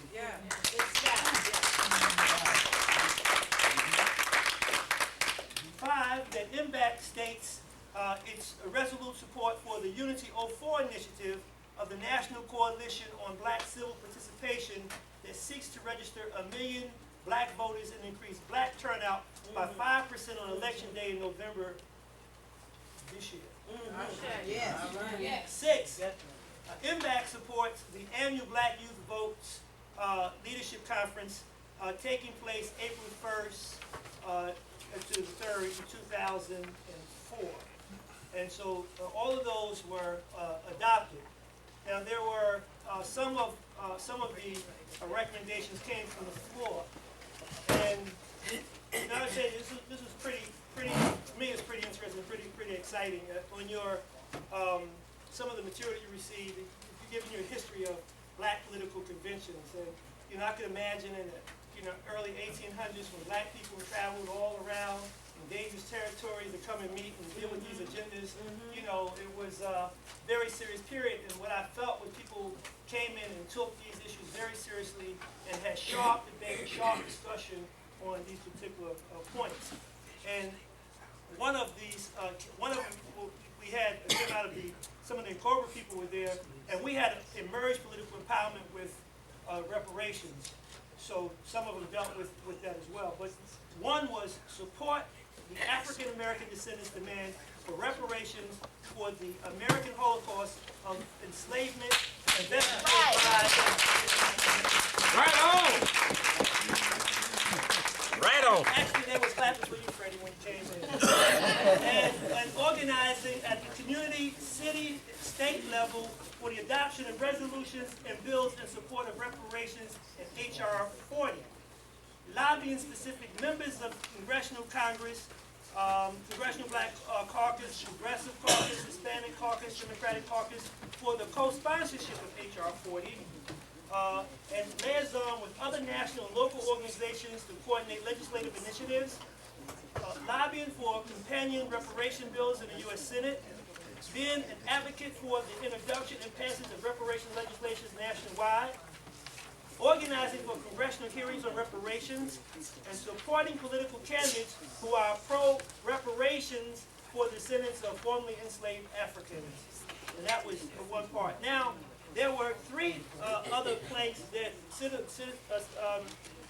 Councilor Yancey had brought forth, and it dealt with the triplets expressions that Dr. Martin Luther King talked about, particularly in 1967 when he opposed the war in Vietnam, and his famous presentation on Beyond Vietnam, Time to Break the Silence. And he focused on militarism, materialism, and racism, and the passage of those resolutions dealt with petition the President and Congress to begin the process of demilitarization by adopting the position of the Democratic Congressional Black Congress and Progressive Caucus that the budget be cut by $100 billion, with the savings to be put into universal health care and other areas beneficial to people of this country. 2, on militarism, petition Congress to repeal the tax cuts initiated by the Bush administration and develop an equitable tax policy that accomplishes the dual objective of requiring those individuals that earn more pay in a greater percentage of the income and requiring corporations to pay their fair share by eliminating the tax loopholes. That's right. Or, in terms of racism, petition black elected officials to convene forums to assess the effects of the war on drugs in our community in order to see whether there needs to be different approaches that reduces harm to our community. And those were the recommendations that came out of, that we adopted from Councilor Turner. And then there were 2 others here, and one was that the MBAC recommended to the Department of Health that racism and internalized oppression are forms of mental illness and that sufficient funding be made available to address this issue. And 6, that all public policymakers be certified that they have undergone anti-racism or internalized oppression training as a condition of holding office, and this would include local, state, and national departments of public health.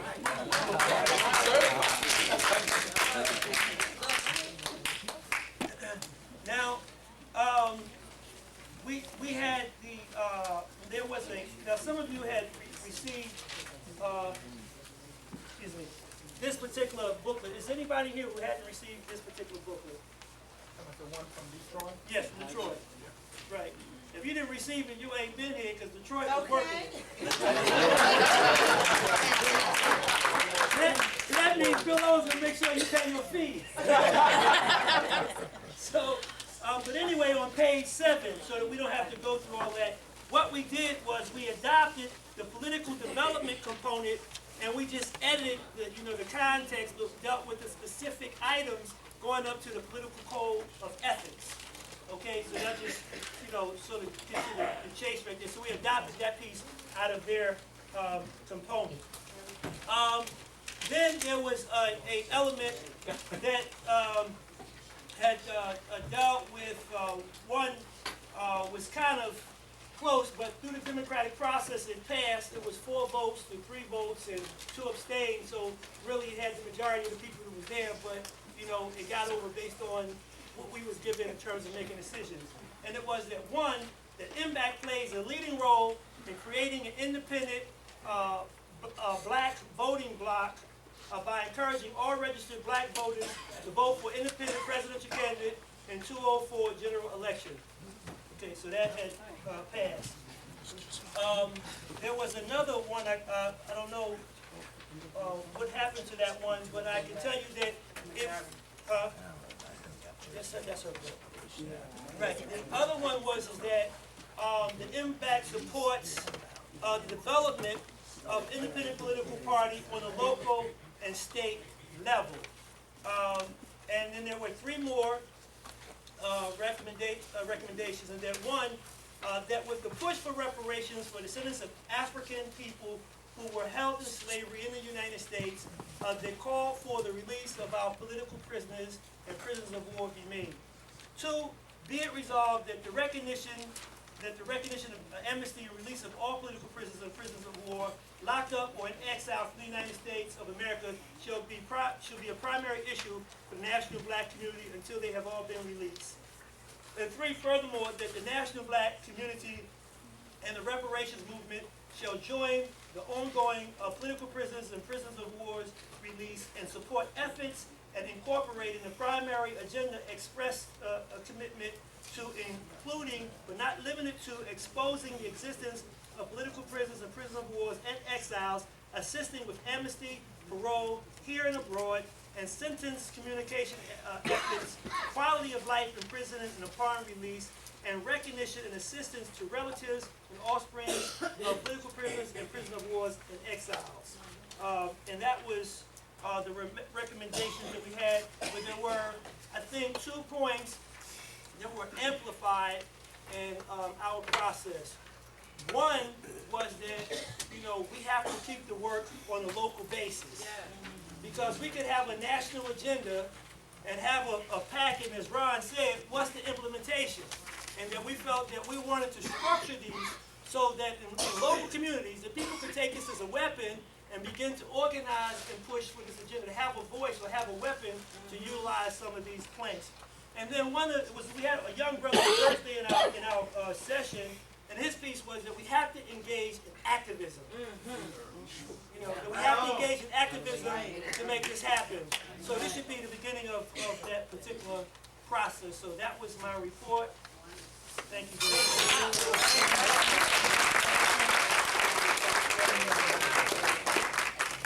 Well, we have to limit the comments because they already had a workshop. All right, on this. 1, 2. Continue. Yes, sir. Peace. In the workshop, there was one recommendation that you didn't mention, brother, and that was the support of a mass rally for reparations. Oh, I'm sorry, I didn't. Yes, Okay. that's very important. There was a recommendation that MBAC support mass millions for reparation rally.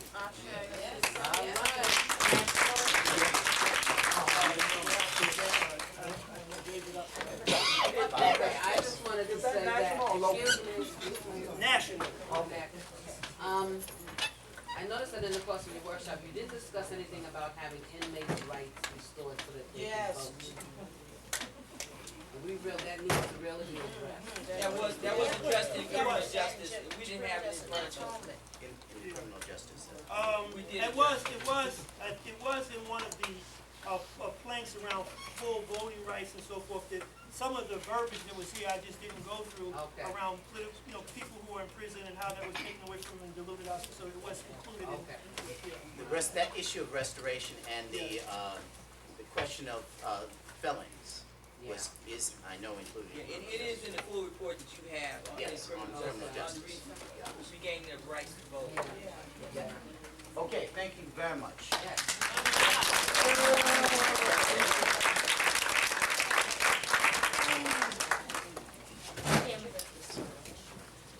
Criminal justice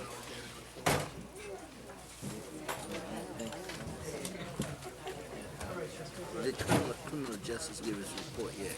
Mr. Chairman, Yeah, I think the before brother. people leave, I know some of us were not here when you laid out what the procedure and the process would be. And if you could tell us again, like, we're taking these recommendations, but I'm assuming that they're only recommendations, and then maybe tomorrow we will either accept them all or reject them all. Accepting them as they're being reported here now. As our agenda, I mean, we haven't voted on them or anything, we haven't said we like them or we don't like them. Workshops, voting, that's how we have arrived at the work that we have done here. Each of these workshops have gone through a whole process of selecting, voting up or down these resolutions that we're hearing. Exactly, but That's how we've arrived at But this everybody point. wasn't at the workshop, so somehow I thought that we would, as a Recommend body, the recommendation. ratify those recommendations. Well, we are attempting through this process of receiving all of the reports from the work that has been done in each of these delegations, and when we come to our final one, which will be very shortly, I'm hoping that by consensus we will be able to adopt the work that has been done as our agenda coming from Boston 2004. Mr. Chairman? Yes. Respectfully, I don't agree with everything that's been said. And I don't know if other people do or not. And all I'm saying is that I would somehow like an opportunity to express that and to, you know, I would not like to have everything that has been read, although most of it is what I really would agree with, but I would not like to have everything that has been read be reported out as the Black Agenda 2004 consensus, unless if I raised an objection and I was the only one who had the objection, fine. But, you know, I just don't imagine that everybody in this room is in agreement with everything that has been said. Yes. Can I make a suggestion? Can we sort of proceed in a way, in terms of some of the issues that Brother Ron Daniels raised around the environmental piece, is that if there's a piece that we need to flag, that we should flag that. And if, you know, whatever points come up, we should flag those and then have some discussion to find out if we need to modify it or ratify it or whatever we need to do, you know, so that, you know, if nobody doesn't raise it, then there's no need for us to go through that process. Mr. Chairman, I had my hand up at least once, but I didn't get a chance to speak. And so I didn't even raise my hand the other time that I had, you know, some issue with what had been recommended.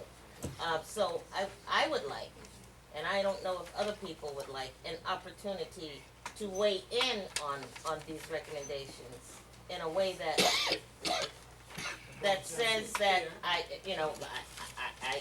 I'm right or I'm wrong or something. I mean, you know, I would like to be able to weigh in in a more if there lenient is way. a specific Okay. unreadiness that one has or has had with those issues that have been brought to the floor, I would like to be able to entertain that. We have flagged several points here that have been raised earlier, which is why I've asked people to raise those questions with regard to the reports that were being given at that time. We can't engage in the workshops, but if there's a specific point of unreadiness I have that 2 would points. keep us from being able to build a consensus, then I'd like to be able to entertain Okay, those. Mr. Chairman, I have 2 Yes, points, at yes. least 2 points. Yes. About 2 previous reports that have been made. And at one of the reports, at the end of it, the questions were asked and we ran out of time, so my question was not entertained. The second time, I decided not to even raise it because I assumed, and that's why I'm asking now, I assumed that there would be a further opportunity. Okay. But I will raise them whenever I get an opportunity during this session. Okay.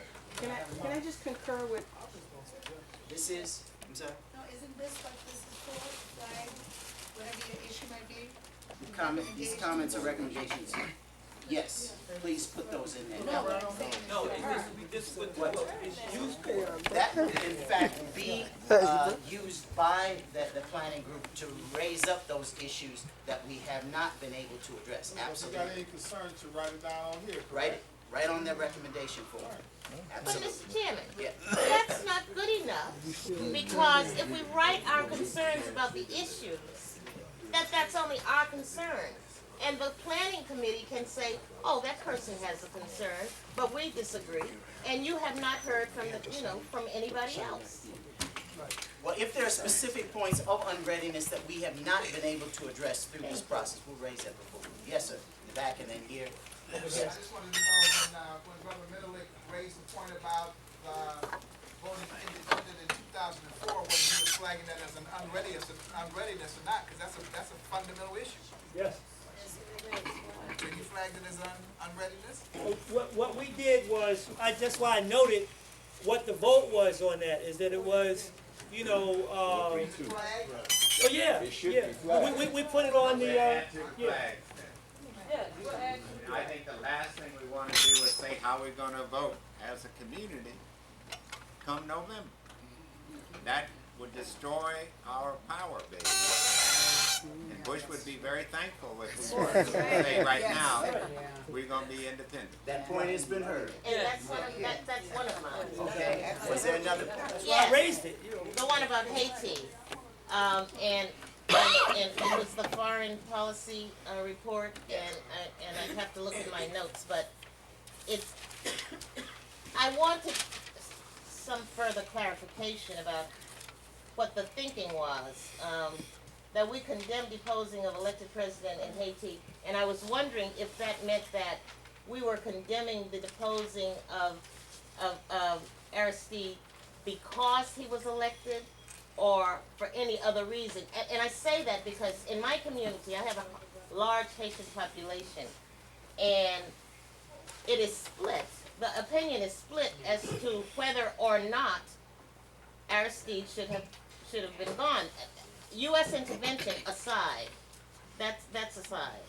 But as relates to whether Aristide should have stayed or have gone, there is a definite, almost equal split in opinion as I have heard it. So I'm wondering if we as an NVAC, when putting forth our agenda, should condemn unilaterally the posing of this elected president. I mean, I think we should flag it. Fine. Well, that particular point, if I understood correctly, was referencing a document that had been produced by Trans-Africa, but we happen to have the chair of that committee. Could you clarify that point for us? Somewhat. The resolution, let me get a hold of it.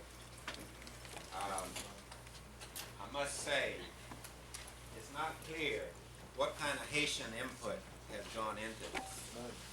I can speak to that. There was none in our session, which we deplored, but that was our circumstance. Basically, I think the resolution coming out of Trans-Africa and the other groups that joined with them, which are the Ecumenical Program on Central America and the Caribbean, Foreign Policy and Focus organization, which is headed by Myra Woods, who used to be here in Boston, Global Exchange, Global Justice, the Haiti Support Project, which is Ron Daniel, listed as all right, the Salvadorian American National Network and Trans-Africa Forum. And fundamentally, it's focusing on deposing the elected president as such. That is to say, not Aristide personally, but an elected president. But it does mention, it's talking about this episode. A condemnation of the coup and a return of Haiti to constitutional democracy is what they call for. That Congress investigate the role of the United States government, including the military and various intelligence agencies, in the destabilization campaign against Haiti's democracy, that's over a long period of time, and their role in the overthrow of President Aristide. Cessation of any and all U.S. overt and covert support for continuing repression in Haiti, arrest of criminals and death squad leaders, and no reconstitution of the Haitian army, an immediate disarming of the so-called military opposition and immediate detaining of known Haitian convicted criminals and terrorists operating in the U.S., granting of refugee status, this is what they're calling for, granting of refugee status to Haitian fleeing the current situation, suspending Haitian deportations indefinitely, granting temporary protective status to Haitian nationals currently residing in the U.S., and given the serious political crisis in Haiti. And then the final recommendation is for the immediate resumption of humanitarian economic assistance and emergency aid to the people of Haiti. Yeah. fundamentally, it's a criticism of the process, the role of the U.S. in overthrowing Aristide government. Does not take a position on whether he should be restored now, but it had very limited Haitian input.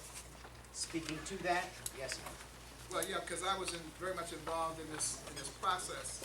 And I can tell you the earlier draft did not say the reconstitution of the restoring of constitutional government in Haiti. It called for the restoring of Aristide, and that was removed. I also have to say that the Caribbean American Union, Caribbean American community has also taken the position on the violation of democratic government, because if you endorse that position, that means any democratically elected government, no matter whether you like or dislike them, could be subjected to the same thing.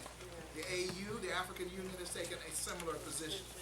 It is absolutely true that there's a tremendous split in the Haitian community about 50-50 about liking or disliking Aristide and so forth. However, the poll shows that even about 65% of those in the Haitian community still did not believe that President Aristide should be removed from office as a democratically elected president. So the point is not whether you like or dislike Aristide, it has to do with the question of the deposing of a democratically elected president, and many people see that in terms of Hugo Chavez, for example, in Venezuela. So it's a matter of principle. It has nothing to do really with whether one likes or dislikes Aristide. I happen to have been one who, frankly, have been a critic of Aristide. So I've been able to rise above my criticism of the people that we know on the ground in terms of some things to say that that's the principle which we're defending, not necessarily the particular practices, likes or dislikes of President Aristide himself. Mr. Chairman, I would like to, I appreciate the presentations from both Dr. Johnson and Dr. Daniels, and I understand what is being discussed. However, as a co-convener of this convention, and as somebody who has to go back home to the people whom I represent, I don't have a position on Aristide, but I know that the people in my district do. And I would like it to be clear that it is not about Aristide, that it is about the democratically elected person in a way that can be clearly understood. This does not make it clearly understood. No, that unreadiness, I think that we can certainly document and allow to occur, just as we have the unreadiness on several of the other issues. Thank you. I have no problem with that. Yes, sir. Point of order, Mr. Chairman, and now I'm just speaking on behalf of a resident of Boston. And I respect what the representative from Boston has said, but we've been here 2.5 hours. If we decide to tweak everything that has come before us for the last 2.5 hours, you all might as well book this college for the next month. Point is well taken. We have 2 more commission hearing reports that we will entertain. 2 more reports. I'd like to ask public health.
My book. We have 10 minutes.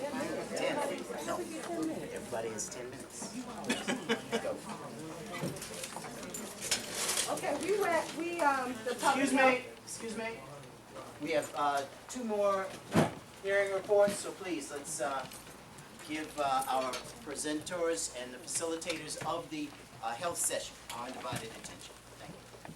The Public Health Caucus met over a 2-day period, and we came up with 6 recommendations for the final report. So we have a document here that we'll read off, and there was a Detroit team that had some additional information that they may want to bring up after we're finished with the report, because we couldn't finalize on some of the information that they had brought forward. We do understand that many Black people face an overwhelming burden of disparities, racism, discrimination, and lack of access to quality, competent services that directly impact our health. Thus, we have adopted the World Health Organization's Credo on Health as one of our guiding principles. The WHO states, whose objectives, as set in the Constitution, is the attainment by all peoples of the highest possible level of health. Health is defined as a state of complete physical, mental, and social well-being, and not merely the absence of disease or infirmity.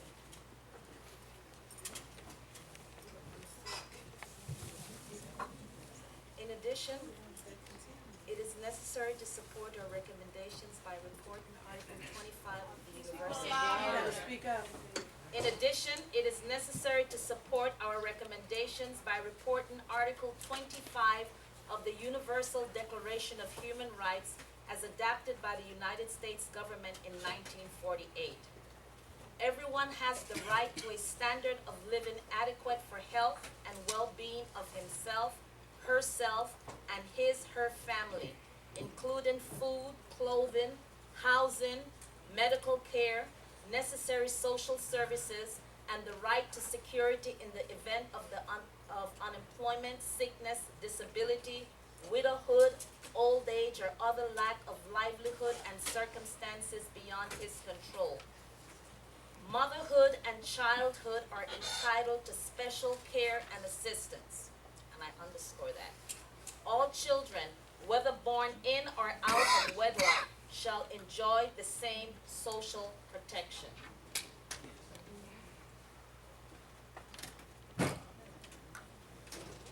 We recognize that a disproportionate number of women and children are stigmatized with respect to mental health therapies, and a significant number are under excessive medication instead of quality, attentive care. So we recommend the following: non-stigmatized access and treatment to mental health services. These services will be an integrated, culturally competent measure of regular primary care service, treated holistically to ensure that particular attention is paid to the quality of care when accessing mental health services.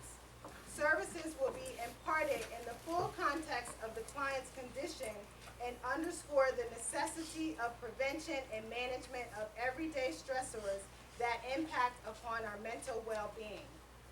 The next section, we're talking about trying to create a national health plan. We understand that universal health plan has been a controversial issue. However, if we put this in the context of establishing a national health plan, we have come up with some points, because we have, as you know, 44 million people who are currently without health insurance, and that's 25% of the Black population. We have 55 million people who are underinsured, and as many as 58 million people can be uninsured at any time due to transitional levels of employment.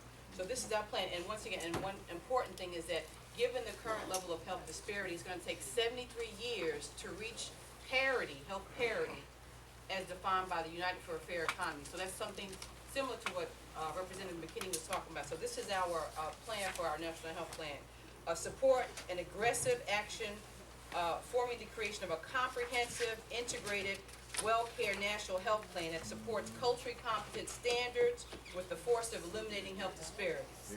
The program would strengthen where applicable, because you have certain programs that are on the state level that people can access, or develop programs to specifically ensure that children from the ages of 0 to 19 and elders from 62 and older are treated in a more streamlined fashion. I just have to say that there's a lot of controversy right now about Aetna and their monies for enslavement, but they have adopted a program right now where they are tracking and measuring the quality of people's care based on racial and ethnic data, and also tracking the name of the ethnic background and racial background of the provider who renders care.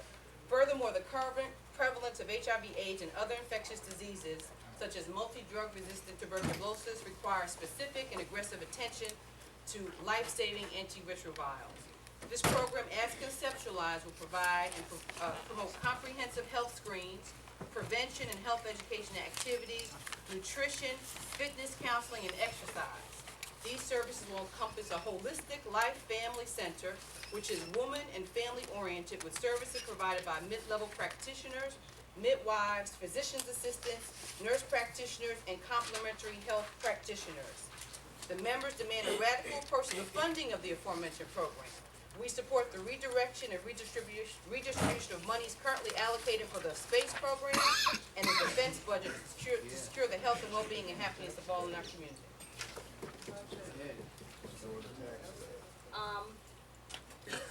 The next recommendation deals with the lack of adequate representation of African physicians, physicians of African descent, and other healthcare providers, including those practicing alternative and complementary medicines, and most importantly, midwifery. There are presently 9% black physicians in the U.S., and only 2% of the practicing midwives. There are many different types of midwives, but the midwives that practice, say, in hospital and largely urban centers, okay, are certified nurse midwives, and of these, only 2% are of African descent, 2%. And in many of the areas, here in Boston in particular, and in New York and in other areas, there are even a less percentage of midwives of African descent. So the majority of the services that affect maternal child health are decided and are practiced by people that do not often recognize the particular situation and peculiarities that black mothers and other that other ethnic groups face when they encounter or come into place in the system. And we feel that that's very important. Our babies are born, how families are taken care of, because women are the entry point for families into the healthcare system.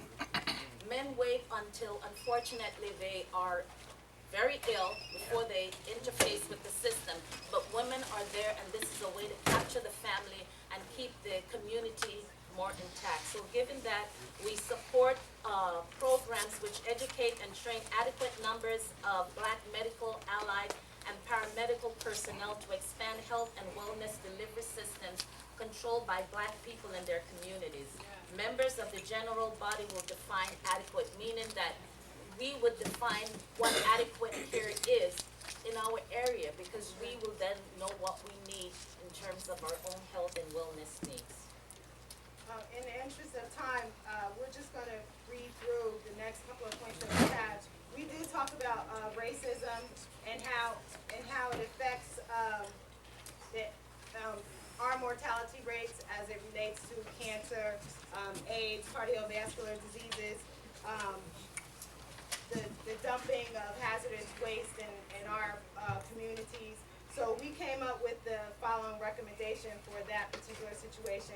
The development of a national data tracking system to track and measure racism, inequitable treatment, and the quality of treatment received by blacks. In addition, we recommend the reinvigoration of grassroots community oversight committees to monitor, report, and implement forceful and aggressive action to prevent dumping, and to study and take all necessary action on the long-term impact of Superfund and other hazardous sites located in our communities. We also talk about the recognition that the pandemic of HIV/AIDS in not only this country but also in the world. We've lost about 30 million people to HIV/AIDS, and an estimated 40 million people right now are currently living with the virus, and a vast majority of them are in developing countries. However, we have a disproportionate number of black people in this country who are suffering from AIDS. We recognize this, and sometimes even the health indices in this country often mirror what happens in developing countries. So we often look to what the international community does, and we adopt the World Health Organization's treatment plan of a program called 3x5, which means that they hope to treat 3 million people with antiretrovirals by the year 2005. And this will bring attention not only to what's happening in developing countries, but also what's happening in the United States, since many women are being affected, many children, and many of those who are incarcerated. We support in addition to that, we support education promotion of safer sex education programs, and strongly encourage the use of barrier methods to lessen the spread of HIV and other sexually transmitted diseases. And one thing we forgot to add is that we as a community ourselves need to address the whole issue of homophobia. We as a community ourselves need to address the whole issues of homosexuality, and most importantly, the down low, because the fastest rising population of AIDS in this country are black women. Black church-going professional women. There has been a 67 to 70% rise in cases in the past 2 years. It is critical because women are the ones that are going to have the babies, and we as a community have to deal face to face with these issues. Oh, the last recommendation we have is about something that Brother Ron alluded to last night, and the minister the night before, was about the disproportionate rate, once again, of heart disease, diabetes, cancer, and all of this could be directly correlated to poor diets, nutrition, lack of supplemental resources and alternative care. And we recognize that multinational corporations control our food by producing fake food, or frankenfood as some call, genetically modified organisms which are ultimately going to modify our genes in the future. We recognize that agribusiness is just concerned about profit. So therefore we recommend, this is on a local level that we're hoping that people can implement nationally, is create and collaborate with local community coalitions or task forces to monitor the quality of food in local supermarkets. Some people may be already doing this in the community health coalitions, and throughout our communities to develop a nutritional report card. So if you go into the store, and even though you have 3 loaves of bread that might be 3 for $1, you have to understand that 3 for $1 bread is not nutritional, it's empty calories, in the long run you're still gonna be hungry, versus some whole grain bread. We want to propose that people encourage the consumption of low-fat, high-fiber options, and propose community-based interventions based on community awareness around nutrition, eating whole foods, and the preparation of whole foods, and exercise programs, simple exercise programs such as walking, bike riding, and shared exercises for the elders. And most of these programs, yes?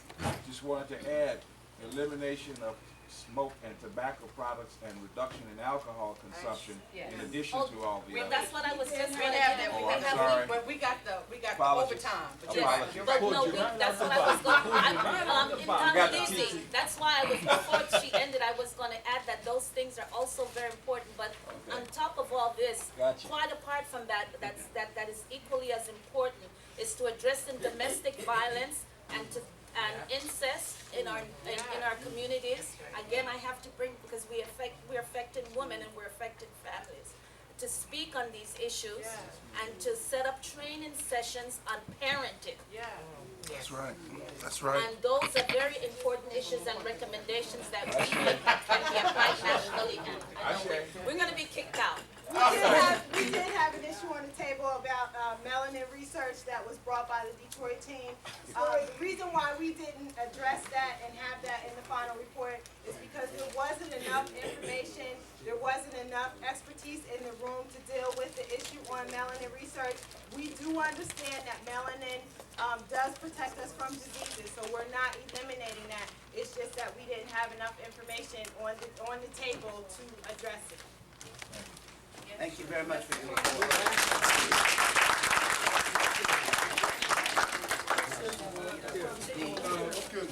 Excuse me. Yes. Since there was not enough information in the room, would you, Mr. Chairman, care to charge the committee to do its necessary research and submit it to the chair No. of the Melanie? No, on that question, however, if there is an unreadiness on that particular point, I think it would be the most responsible thing to charge those who wish to bring it forward to do the research and bring it forward to the group as a point of unreadiness.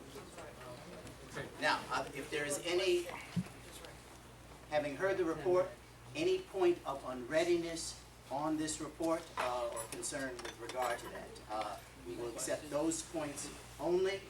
1, 2, 3, 4. Those 4. Yes, ma'am. I wanted to ask if the committee would consider or I'd like to actually applaud you on the fact of helping minorities. You put that in the agenda, helping minorities that are in the health profession to continue scholarships or however. I'm from a different background, but right now I happen to be in the health field and in the neurology department. And I may not pass my boards for what I'm about to say to you, but I will tell you that the real problem is in the insurance companies. Because when I can work at some of the hospitals here in Boston, okay, and I can see 30 to 40 people coming through the doors, and out of a period of months, only see 2 minorities, something's wrong. When I can see the services that they get and the services we get, and then when I ask the question, why, I'm practically, all of a sudden, I'm the bad person. No, you're not. It is the insurance companies that are dictating who's getting the services. And I can assure you, it's not our people. We're not the ones that are getting the services. We address that in terms of monitoring. That's the whole monitoring, and we are aware of that. And while that is also true, the inverse is true, but that has to come from a position of power, because you then can demand and for direct control of how your services from that insurance company is used. And so you can't do that. You are right. They're dictating care, but you also as a provider, meaning you, we, us, we can also demand certain things of the insurance companies. In the sense, in terms of how our monies for seeking care is allocated, and this has been done here locally. I mean, we took on, as a birth center, we took on Harvard, Vanguard, Commonwealth, PPO, Blue Cross, Blue Shield to get contract for third-party reimbursement, but it was the patients themselves that did that. So we then have to be very clear what are the services that we deem are necessary for our well-being and demand that of the insurance companies. But historically, as a people, we do not make demands on institutions for the services that's So part of our that issue, it will be clearly addressed. incorporated. Yes. It's in there. Thank you It's in very there. much. It's a very important point. Yes, sir. Sir, my name is Bomani. I came with the Detroit delegation. My first question, concern is about the process, because we entered a recommendation this morning as a result of a workshop. Can barely hear you. I said, we entered a recommendation this morning as a result of a workshop that was held this morning, and it never even hit the floor, so I don't know how it got lost, or why it wasn't submitted. What workshop was it? Holistic health. This workshop right here.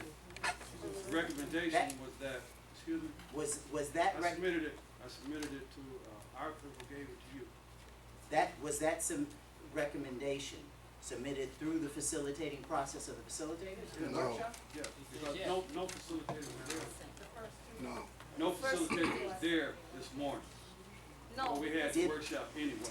Did that set of issues come to the table in the On Thursday and workshop? Fridays when we discussed it, no, it wasn't there this morning. Today It is wa- Saturday.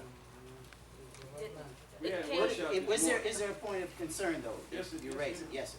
One of Raise the that, concerns please. that we wanted included as to enhance the work of the committee, a section of this agenda which covers holistic health. Now, she's right about the argument about the melanin, but the fact that it was 14 people in the room that didn't know what melanin was speaks to the need for research. Well, the person who made the recommendation about submitting melanin to the group, my brother, did not have the information. She could not speak to the issue, so we just asked her to get some additional information and some research. And we said after we submitted the report, we would make mention that melanin came up as a controversial issue to respect the democratic process. Well, it's not just the melanin issue, it's the whole section on holistic health, which has been omitted, not even considered. Well, when your representative came to the room and we asked her, because she I'm talking came about at the today. You latter weren't part here of today. the second day, we asked her to You go weren't here over today, sis. her list in your booklet, But and you she weren't said here that today. there How were you gonna about tell me 5 what points happened in today? there. How you gonna tell me what happened this morning and neither one of y'all were here? Were you in the first meeting prior to today? Excuse me. Excuse me, oh, excuse me. Excuse me. There's a process that has been set up. Excuse me, brother. There's a process that was set up.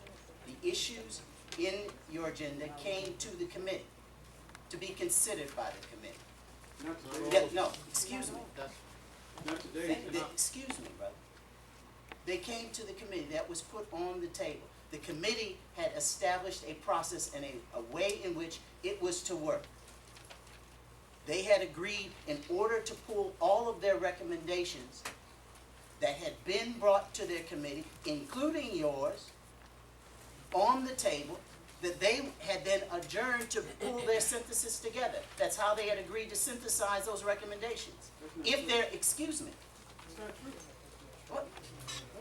You weren't there, brother. How you I gonna was speak? there this morning. Excuse me. Oh, excuse me. I think that people Excuse that have- me. No, excuse me. If there is a particular point of unreadiness, we will consider that as we have the other issues. And yours is regarding the point. I would like to, if you allow me to talk, sir. Yes, sir. If you'd allow me to talk, I'd like the body to consider on this agenda, page 11 and 12 to be included in the national agenda that's being compiled here today. Page 11 and 12. We will take those points as unreadiness, have that referred again, so we will review that in the process. Thank you. Number 3.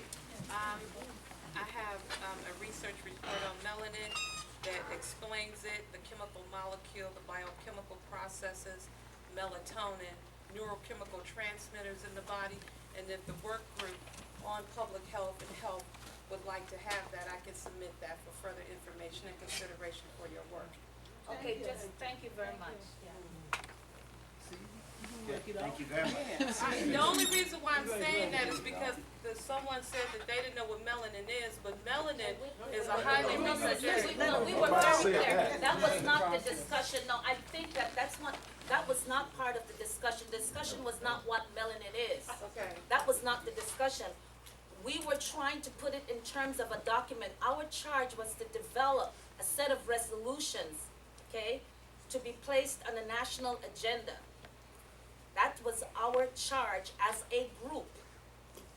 We processed on Thursday, on Friday, and came together yesterday to concise and develop the document that we did.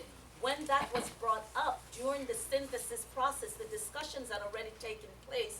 Our question was, in how does this relate to health? Within what context is this being drawn in? Are we how, and there were many types of things. Well, it gives you more immunity. Then does that mean, depending on your level of melanin, that's the amount of immunity you have from disease? I mean, those are the questions, hard questions. How do you then put that within the context of the document we have been charged to produce? That was the question, not whether or not one knows what melanin is. Yeah. That was the question. How does it fit into a public health framework? Thank you. Thank you. And there was there a fourth point? Here. Yes, sir.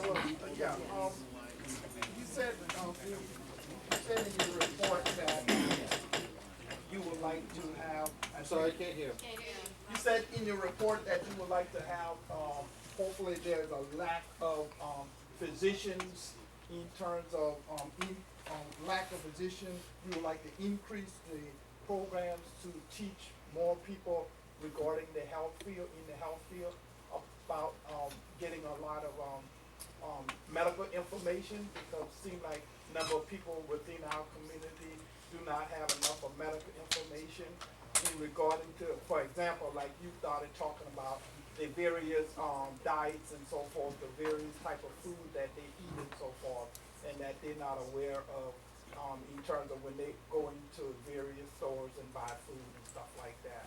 If we could somehow, those who aren't involved in the medical field and have medical information or medical knowledge, could somehow enlighten those people so that they will become more conscious of what to buy and what not to buy. You said, I think you said something in regard to that nutrition, that so people know more about nutrition. Yeah, absolutely. Yeah, because some people go into stores and they don't know that brown eggs are more organic and better than white eggs. White eggs are cheaper, so your chance of getting high cholesterol is a lot dangerous. So you need to know the difference between eggs. You need to know the difference between collard green, which type of collard green, because there are collard greens that are more organic than others. And so you need to know the difference, which is inorganic and which is organic. Yeah, we're addressing that issue of nutrition education, but not also in the community, but on the national level in terms of how doctors and midwives and everyone that provides care is changed, because that information, nutrition education is imperative in all forms of education, even medical education, because there's a lack and a dearth thereof.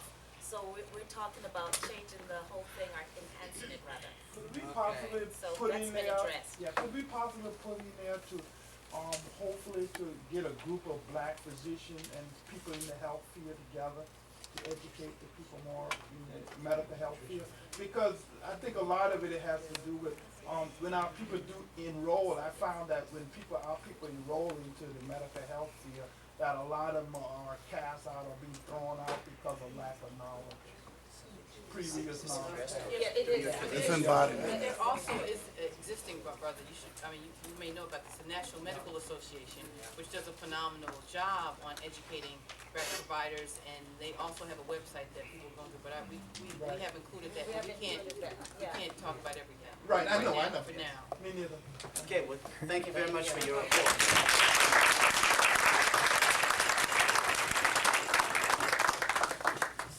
The final report comes from the committee that, excuse me,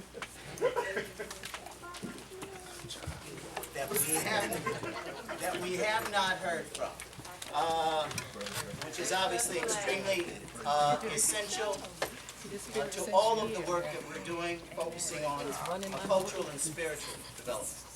I'd like one of the chairs of that group to come forward.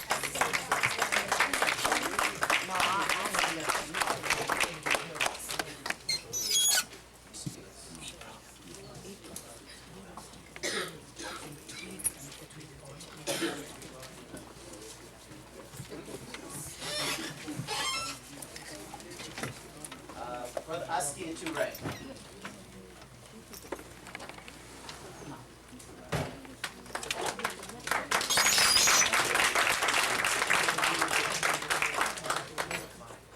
We had a very dynamic discussion.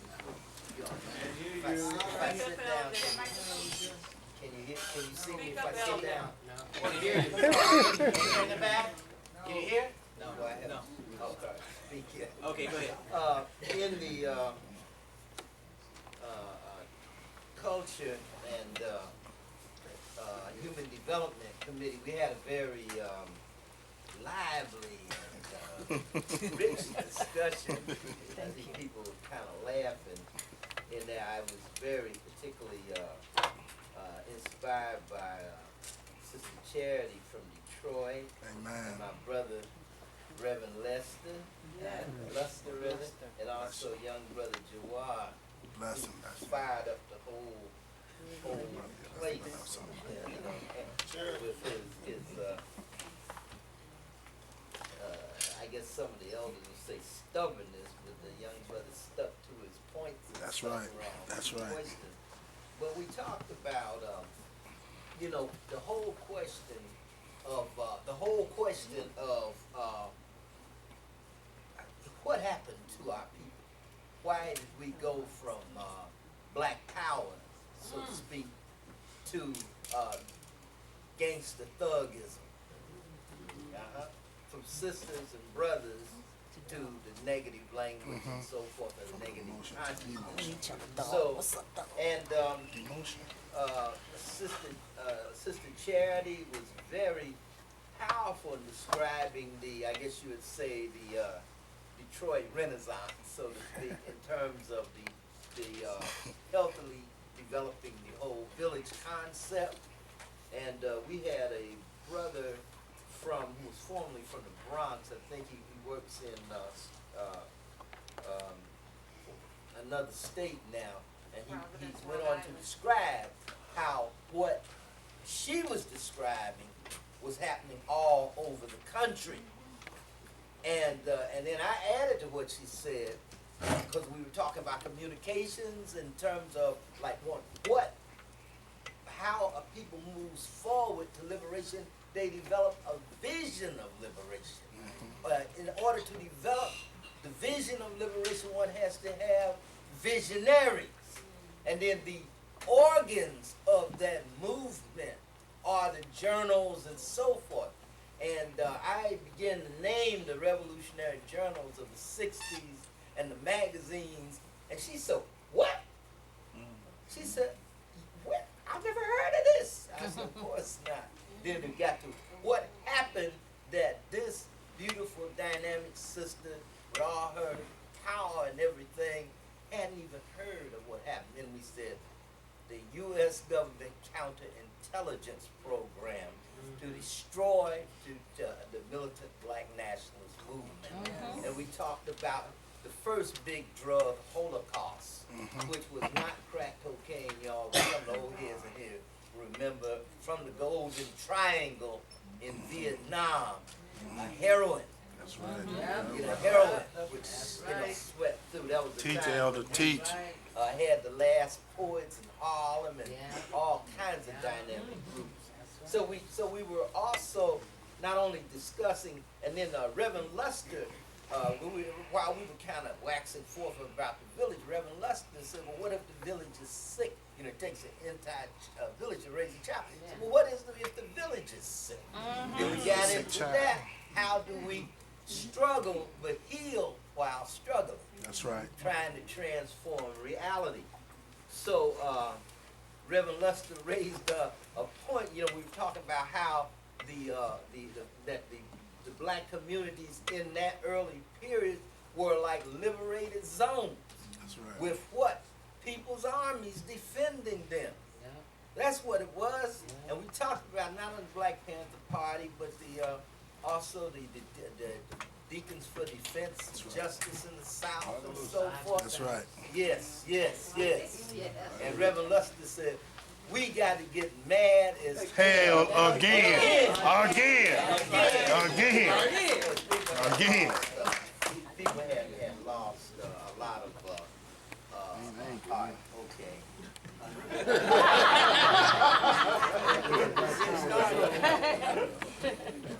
We talked also with the young brother in terms of how to unite generations, that if we allowed any kind of generation gap, the mega billion-dollar music industry was trying to socialize our youth into gangster thugs and also and railroad them into the prison industrial complex, okay? So we talked about, Sister Vicky was very strong in this, the whole question of upholding black women. That's right. That's right. That's right. Thank you. That's right.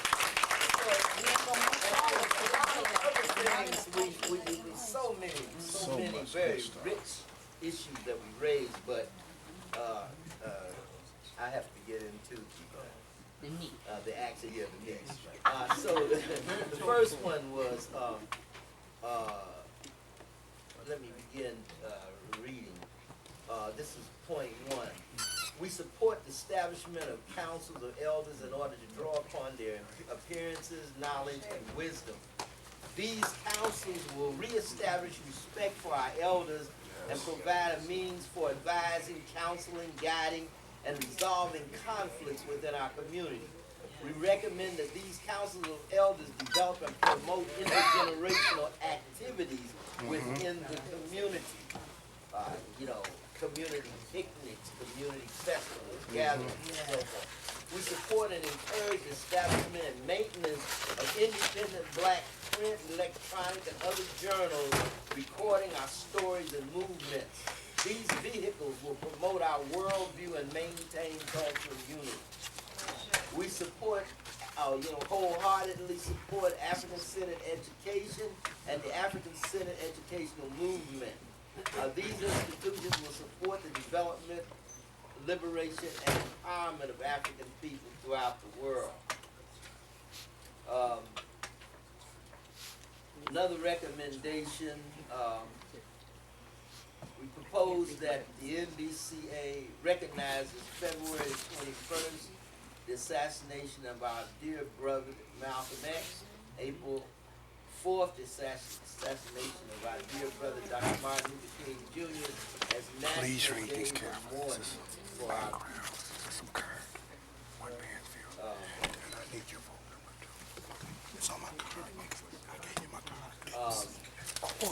now we also talked about developing, and I pointed out redeveloping community theaters and so forth as institutions for housing our vision.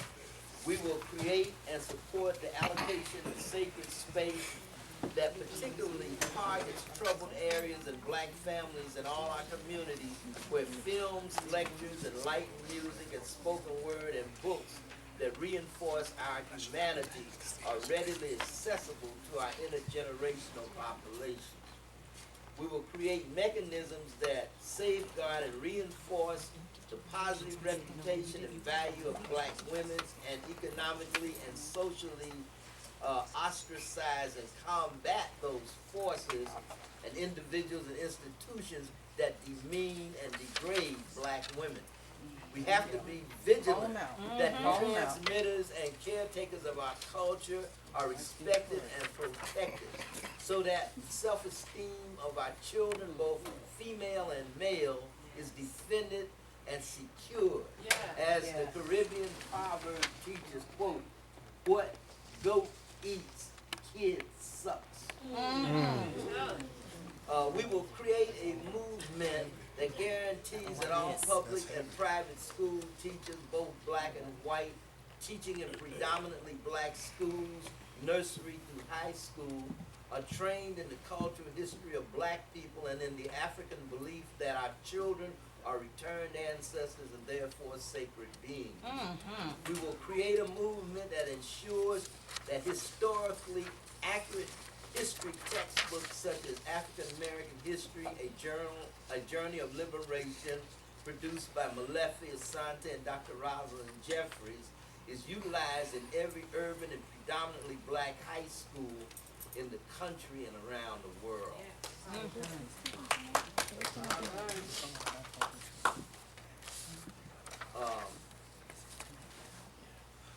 We call for a day of celebration, recognition of black male and black female marriage and family unions. This to foster positive images of marriage and offset decline in marriage rates and increase in divorce rates. To develop forums to evaluate singles and couples in relationship skills, to educate singles and couples in relationship skills, communications, conflict resolution, and commitment, to foster health, economic, social, and psychological well-being of two-parent homes and children.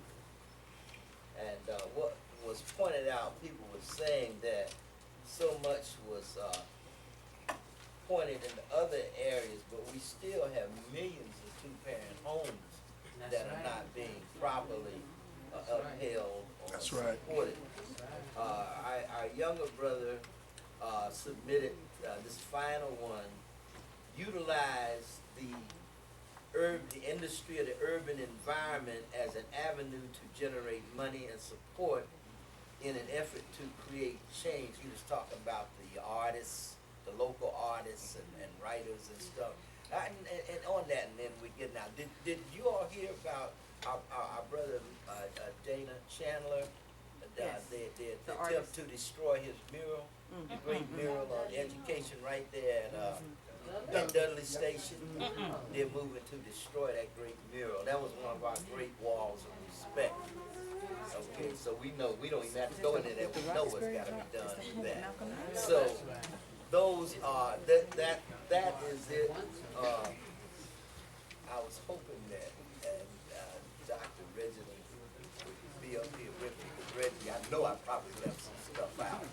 Okay, that's it for our overall report.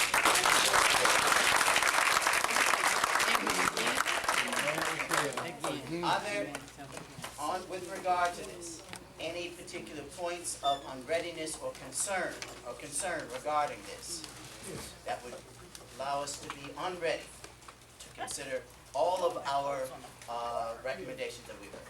Any ready? Is there an unreadiness? 1, 2. Is it unreadiness? Yes, ma'am. I just wanted to ask one question. Okay, unreadiness. No unreadiness. Question. Is there a question? Yes, sir. 1, 2. Okay. I thank you for letting me know about Kenny Chandler's mural. Who is it that wants to have his mural put down? Well, Is they're it the building in that hotel? Yeah, trying to put a hotel up. Where is this at? This area, Dudley Station. Oh, wait a minute, you're talking about the one, Yes, that mural. Yeah, upholding education for our youth in struggle. Yes, that mural. 1 minute. Yeah, leave it up. Thank you. And the question. Point of information. Yes. I just wanted to raise is that in the recommendation for the April 4th is Dr. King's and February 21st Malcolm X's Days of Mourning.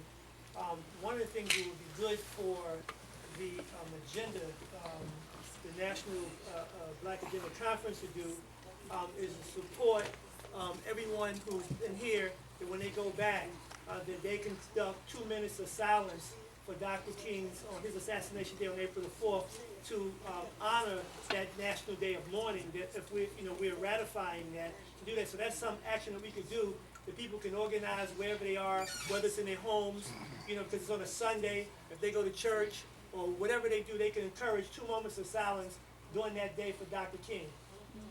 So if the conference in passing that could encourage that, that would be a wonderful action. Okay. Yes. Question to the yes, ma'am. Here and here. Yes. You speak up. I just want to say, kind of back to that Mellon issue. No. It's focusing here on this question. Cultural development. Yes. I think instead of having a national day of mourning, we need to have a national day of celebration. Why not celebrate their life, and then not look upon their death? Go back, reflect on all the things they stood for, all they tried to accomplish. What is it that they're talking about? As opposed to mourning.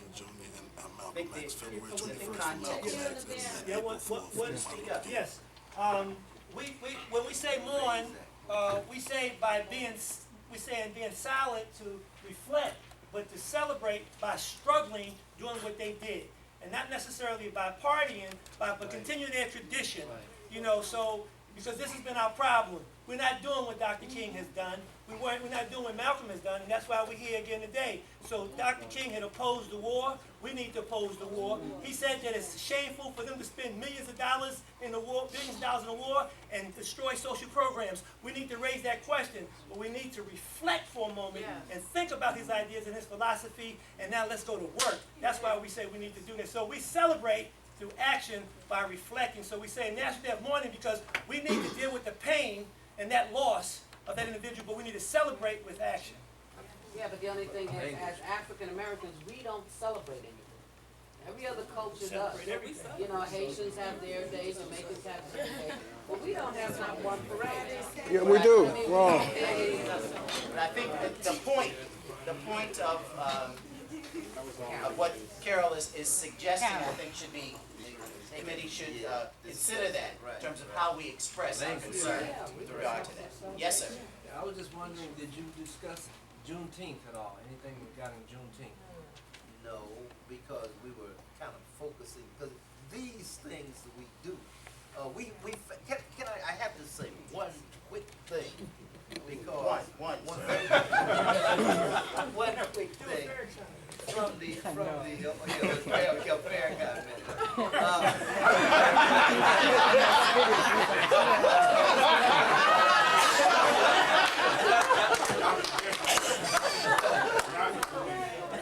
from the Gary conference, there was from the Gary conference we had, I think the green piece of paper talked about bringing African culture to the rural South. And we almost fell out laughing because within our rich discussion, we said, well, what is African culture? Where do you think you got your African culture from before you went over to Ghana? What was the oral tradition? What was the ring shout? All of that. That's the authentic African culture of African people in this country. Okay. If I could for the sake, I know, because, please forgive me, because I've been working real hard. I couldn't participate like I wanted because I wanted to document it. Thank you very much. Go ahead, buddy. Ask your question. Thank You got my picture? I'm trying to get everybody here so everybody can know who was here because I thank you all for coming. I won't get a chance to say that, but No, we thank you for the work you're doing. Yes, sir. Well, thank you. Final point right Okay, here. look there. Go ahead. Yes, go ahead. Okay, thank you. Two quick things. April 16th, 1862, U.S. government freed the enslaved people in the District of Columbia. A parade was held from 1860, I'm not sure what year, about 1868, somewhere in there, up until 1901, 1902. The freed slaves and the blacks began to bicker among themselves and start having two parades. The President of the United States said, well, look, I can't come to both of them. So you all work it out among yourselves and let me know, and then I'll come to one.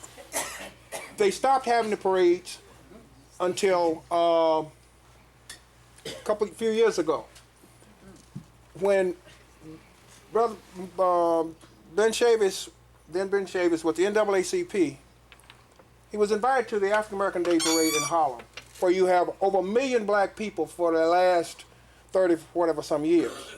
Okay. There was discussion at that time.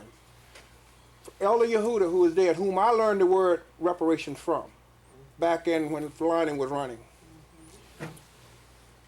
It was then discussed if we could get 1 million people, as we get in the African American Day Parade, to come to Washington on Emancipation Day, where it's Mrs. Loretta Carter Haynes, who are descendants of George Washington, done this research in Washington. Ultimately, that was the talk. The first I ever heard anything of a 1 million man march, and we got documentation to prove all that. It's a lot of stuff we don't know, so I thank Senator for having us so we can get this together. But I had to throw that in there because there's a lot of connections. I'm saying we don't have what we do. It's the fact that we're not organized. We just don't know what each other's doing too often. So hopefully we're going to get to that. Thank you very much. Thank you. Thank you. Culture is one Final point from the co-convener. Yes. Thank you, Mr. Chairman. Taurian tenacity. I'm a Taurus. As it relates to the Haiti, I have some language that I'd like to propose to this body and to the steering committee. And it would just simply say, while we take no position on the effectiveness of President Aristide's service while in office, we condemn the deposing of the elected president in Haiti. Can you state that again? While we take no position on the effectiveness of President Aristide's service while in office, we condemn the deposing of the elected president in Haiti. I mean, if we're saying that we are condemning the deposing of somebody who has been democratically elected, I think we should. But I would like to see us not have it confused with having taken a position One is on clear. Is there any unreadiness with this matter? Hearing no unreadiness, I would like to, at this point, simply ask all of us. We have heard through our facilitators the work that we have done. The work that we have done over the last 3 days. And I'd simply like us to give a positive African response to all of the work that we have done. If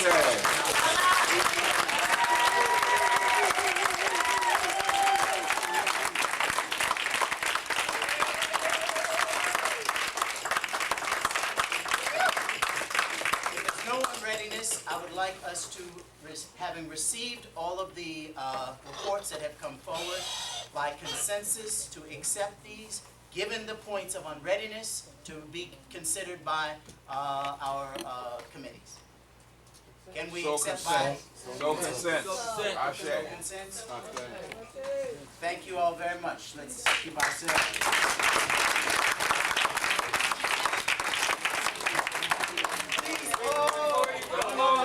No, please, 2 minutes, give us 2 more minutes for ourselves, just so that we can conclude. Do not forget to deposit here your evaluations. I personally would like to share with you my respect to you for the work that you've done, to my brothers and sisters, particularly, who have come from out of town and from Detroit, my home. I had to get that in there. To share this with us, and that we're coming out to you. This is the beginning of a process. No, I'm sorry. Continuation. The continuation of the process that will continue.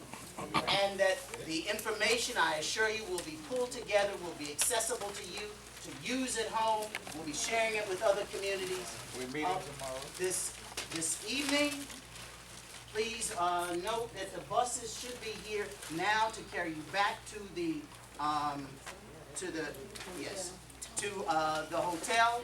That we will return this evening for our dinner cultural affair. Don't be late, because dinner gonna be on time tonight. There's service. So at 6:45, the bus will leave to return here to the student center. We have speakers, cultural entertainment. It's gonna be a wonderful evening. So please return to us this evening to share that with us. There will be a process for the distribution of the final assembled agenda, so that will be made available.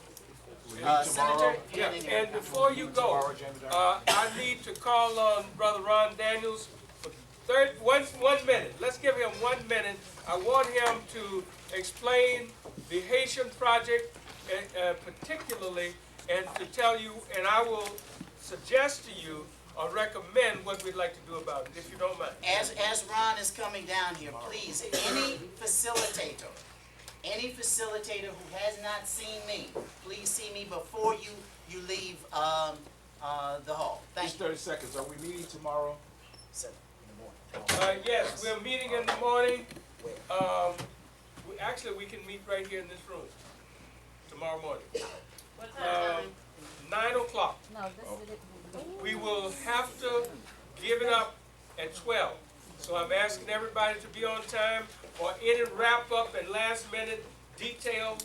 And I know some people will be leaving tonight, going home tomorrow morning early, and I understand that. But Dr. Barrow did say, made it very clear, because the question was raised about the dissemination of information, how you would receive that, and how will you share in the outcome of the convention, and how will that be distributed among people in the United States and elsewhere. We will collate that, we will develop it, we will get it to everyone who is registered. We will guarantee everyone who is registered will get the final document. And then you may share it with others, and if you have further requests, please let us know. And I think everybody got got our address, everybody's got our phone, got my home phone number, anyway, and the office number, so please feel free to use it. And you have the website, and it will be placed on the website also. Please don't leave. Ron Daniels, Dr. Ron Daniels. Well, let me just say very quickly, last night in my presentation, I talked about the fact that the Haiti Support Project has established a Lend a Helping Hand to Haiti campaign, humanitarian assistance campaign, which will allow us to help those families who have lost loved ones through the Progressive National Baptist Convention, a number of other organizations who are working with it, and also those who've had their homes and properties destroyed. It's small, it's not necessarily big, but it is a gesture from us as Africans in this country to our brothers and sisters in Haiti. We announced it on Monday in Washington, D.C. I made the first $100 check out to the campaign myself. We'll be announcing it again in Harlem at the Abyssinia Baptist Church on Tuesday. So what I'd like to propose is that we take a collection up today. I'm going to contribute another $20 today to it, because I'd like to be able to, on Tuesday, be able to say at that press conference that the National Black Agenda Conference contributed X number of dollars to the process. So, you know, and what we're going to do, I'm not taking it with me. I'm giving my contribution. It has to be turned into a money order. We're not taking cash. So we have to be converted to a money order and then send it to us. Whatever you contribute today, we will deposit that amount of money in our account. We will draw a check on that, and that check, under the auspices of NBAC, will be given to Ron Daniels for the project. And give generously, please, give generously. $20, All right, that's the way I like to do it, brother. All right, we got matching on this one. Could I ask a question on that? Here's a box right here. We can use the same box. We will take checks. Hold on, if you want to do checks, and the reason why checks are important, because it is tax deductible. Listen, your checks should be made out to... Excuse me. Checks are to be made out to PNBC / Haiti Relief Fund. Relief Fund. What is that again? Do it again. Excuse me. PNBC / that stands for Progressive National Baptist Convention / Haiti Relief Fund. Now, those I would suggest also be collected, though there'll be checks and be reported, though, as a contribution from the National Black Agenda Conference. Respectfully, Dr. Daniels. All right. Yes. For lack of confusion, since the National Black Agenda Convention is going to cut your check and you want to be able to state that, for tracking purposes, why don't they make this check to the National Black? No, you can do it because we're going to collect the checks all together and we'll still report it as the same. Okay. So all your checks, whatever, you write a check, that still will be composite.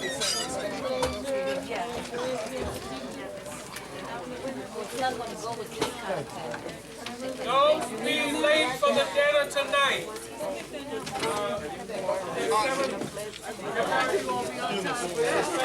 $20 here. Anybody else for $20? We got Hotel at 6:45. Do not be late for the dinner tonight. Anybody else? Anybody else? By the way, if you're going back to the hotel to spruce up for tonight, the bus is outside waiting for you now. The bus is outside waiting for you now. Pass it up for me, brother. If you didn't hear me, just raise your hand. I'll repeat it.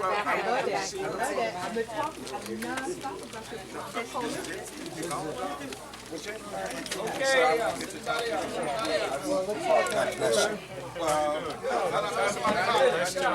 Hold on, doctor. How you doing? Last man. Yes,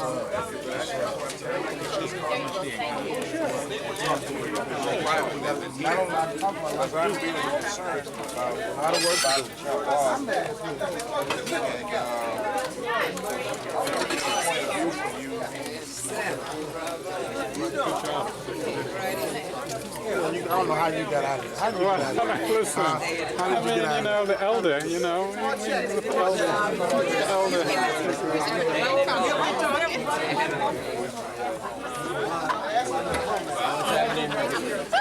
trying to make sure that they can deal with the veterans issue, man. Hi. Make sure I'm hanging in here, man, trying to get our issues and concerns recorded like everybody else. Never had to do it. Nah, it's supposed to be a collective thing. I can't do it by myself.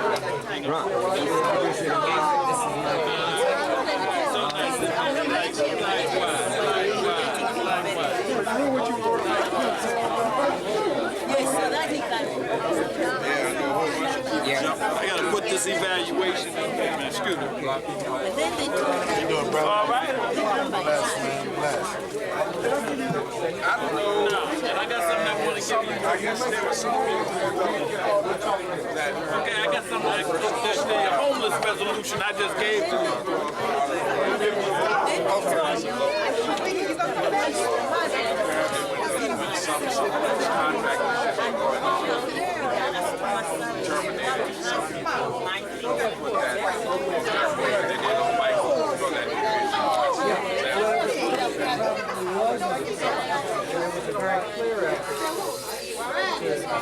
Sorry, contributions, anyone?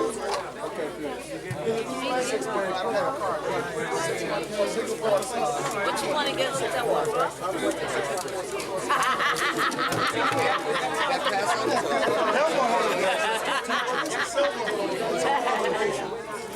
You know what made me so happy here?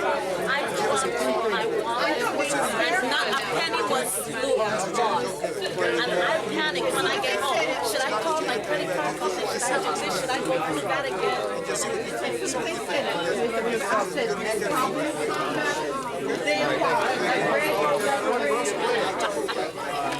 took it up to give money when you said. But then I was wrong. Alright, so you gonna stick around? No, I got to go back down to my end. So I heard that explanation. Yeah, I heard that. I heard that explanation. When Michael brought Betty in, I'm down in Cape. Down to Wareham. Veterans get there.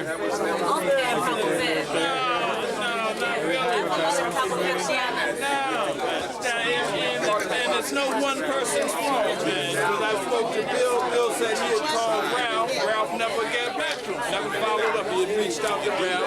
So subsequently on the plan in there was nothing set in place for this. I went and got the, I just showed up yesterday, raised the issue, went to the office this morning, got a copy of this resolution that we had got Gloria Fox to file with the national state black elected officials dealing with just the homeless issue. This thing is running. Alright, so the homeless issue, and Jim Madari tells me, oh, well, you should have worked this into it, and I got to take this, and because some other folks raised some issues like immigration, and there ain't no process, man. If you're not on the front end with the planning, have them send it to Chicago. You know what I'm saying? There's no process. Show up in Chicago. Well, listen, there ain't no need to show up if it's gonna be like this. There ain't no real venue. But they're going to formulate their committee. Well, listen, I'm going to be on them.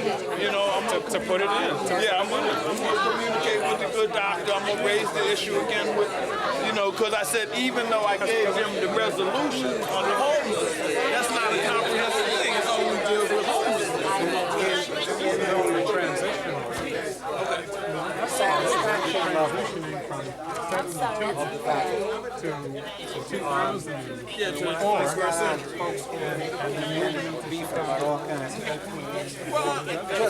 cold weather. And now, I mean, to be honest, they're talking about, they now have more. I was afraid the kids would be happier than we did so much. And these are not people, they're tenured. You know, the funniest thing is that many of the things we talked about was the things that we talked about in the Family Life Center, creating a new model of care. People weren't ready to talk about a new model of care. It means too much work. But it is possible.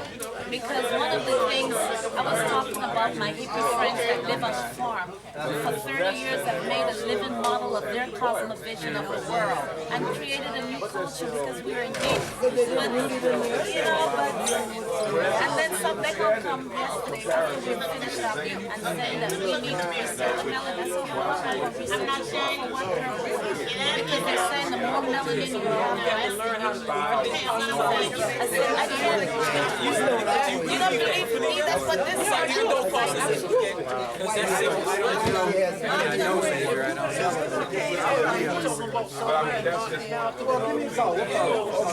They understood that sacrifice. That thing was like, look, I'm giving my life for this.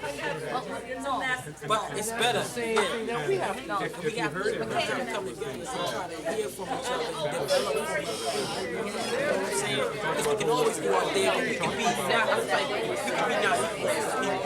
You know what I'm saying? We can always go to the big man, the master, and say, but us coming from the thing, it's like how we represent that with everything we can go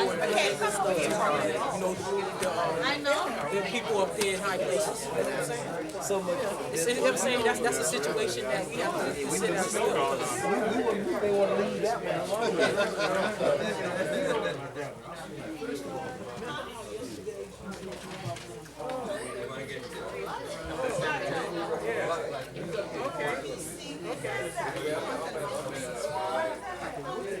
Coming back tonight?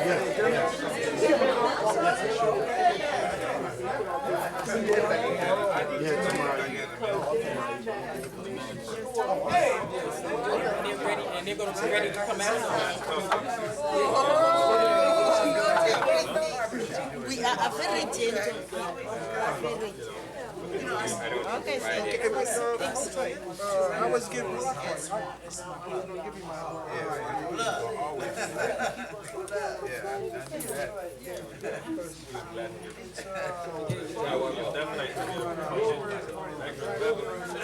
So with that, he said he's coming to look at it. I said, you have to how come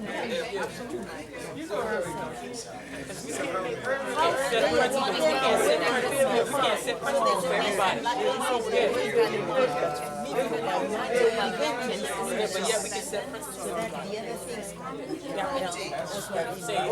Then we have to do one more. And that's waiting for us to send it.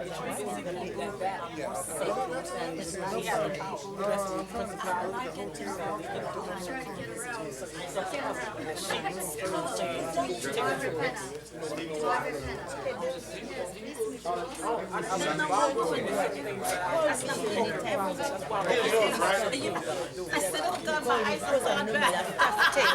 We've been lost.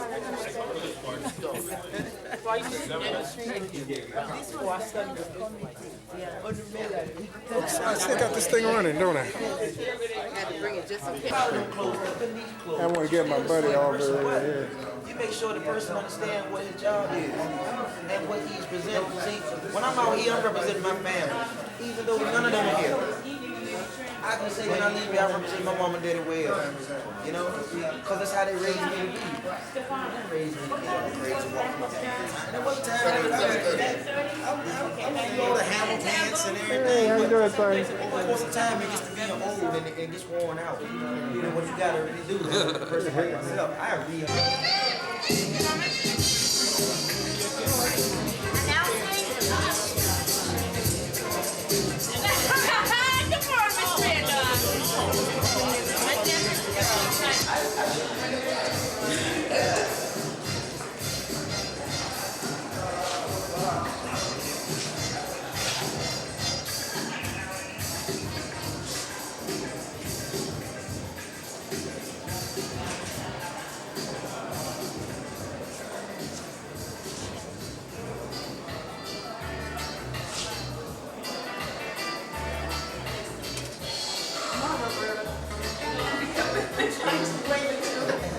That's not fair.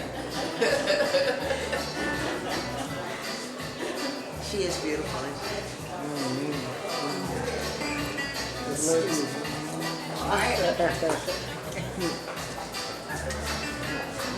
Hi, good evening. Hi, good evening. We're all set?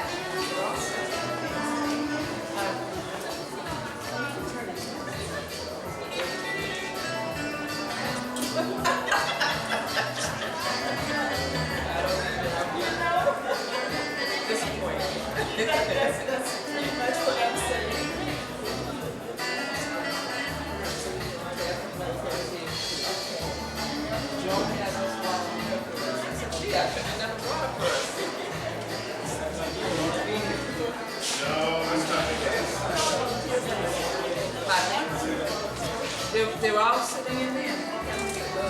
In a circle. They're all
Right there, the most beautiful lady.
Testing 1, 2, 3. Testing 1, 2, 3.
Good evening, brothers and sisters, and welcome. Welcome to what's been a wonderful 2 or 3 days.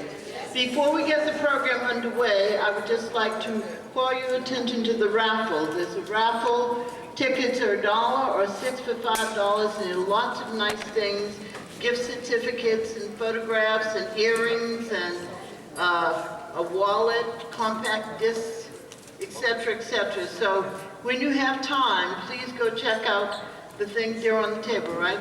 On the table. And Gloria, stand up please, Gloria. Gloria has the raffle tickets.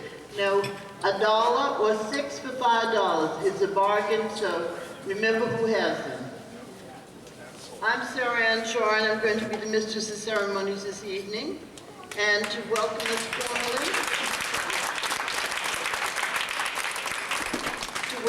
more formally, I would ask Jemadari Kamara, who's worked very hard these last few days, to come to the microphone.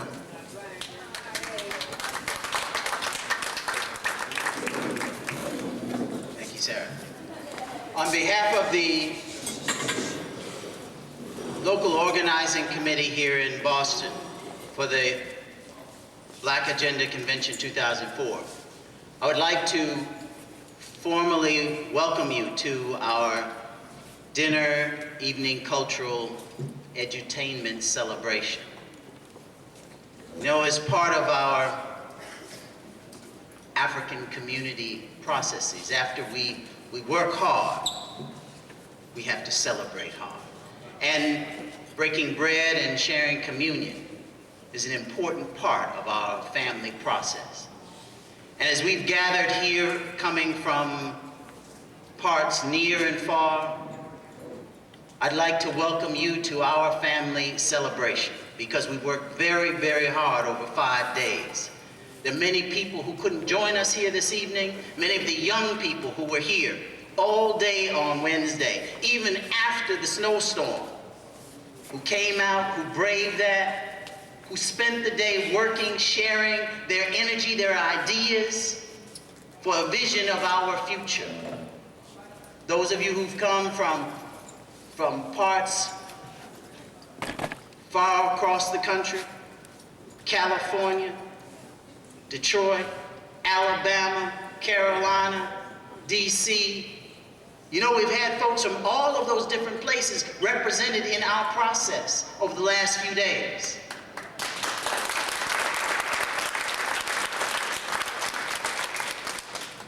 And as family, celebration is an important part of who we are. And the work that we have done calls for such a celebration this evening. So on behalf of the organizing committee, I welcome you here to share bread, nutrition, and to celebrate with us this evening. Celebrate our work, celebrate our future. For this is only a moment along the path that we've committed to join together in order to move this work forward. Thank you very much.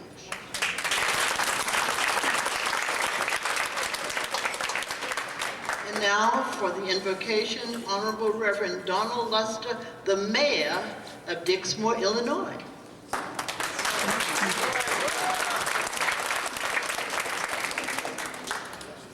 Before we petition the throne of grace, let me first give honor, obedience, and all praises to God, thanking Him for our Lord and Savior, Jesus Christ, our Redeemer. I would be remiss in my duties not only as a man of God, but a servant of the Most High God, if I did not just ask y'all to do something for me. Would you give God a good hand clap of praise for bringing us all together? Kindred spirits, like-minded, people that don't want to talk about entitlement, but want to speak about empowerment. Hallelujah. Hallelujah. Now, I know my role and my responsibility is to give invocation, but I'm going to be honest with you. If we can't come together and celebrate our own, who will? More often than not, we go where we tolerate it, not where we celebrate it. So, to the Honorable Senator Brother Owens and the co-conveners, Rep. Shaw and Owens Hicks and Ms. Fox, to the local organizers, and to Brother Arthur Williams and Lieutenant Williams, who've been so very kind to me, let me take this time to publicly say thank you. Thank you.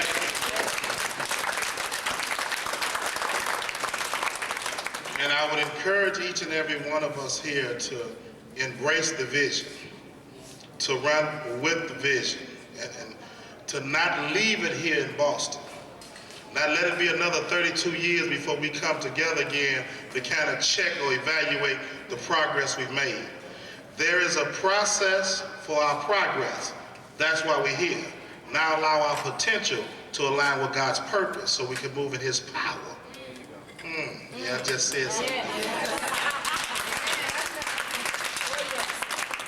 And therefore, we're not going to make an impression, but we will make an impact. With bowed heads and open hearts, let us petition the throne of grace. Eternal God, our Father, merciful Master, and gracious Savior, we, a few of your humble servants, come this evening, Lord, just to say thank you. Lord, we thank you for allowing us to assemble here together in health and strength. We thank you for your grace. We thank you for your mercy, but more importantly, Lord, we thank you for your Son, Jesus Christ. We thank you for the redeeming blood that he shed on Calvary. We ask and pray, Lord, as we go forth according to your divine will, that you would be with us and be in the midst of us, that you would lead us and guide us according to your divine will. Please, Lord, give us clarity in our thoughts. Give us conciseness in our understanding, but let us move according to your power. Lord, let us make a difference in the lives of these, your people. Lord, we ask and pray now that you not only be with us, but that you would show us how to minister to the misery of the masses with the mercy of the Master. Please, so Lord, speak to us, speak through us, speak for us, for such a time as this. Now, Lord, we ask blessings upon every hand that is here, every family that is represented, individually and collectively.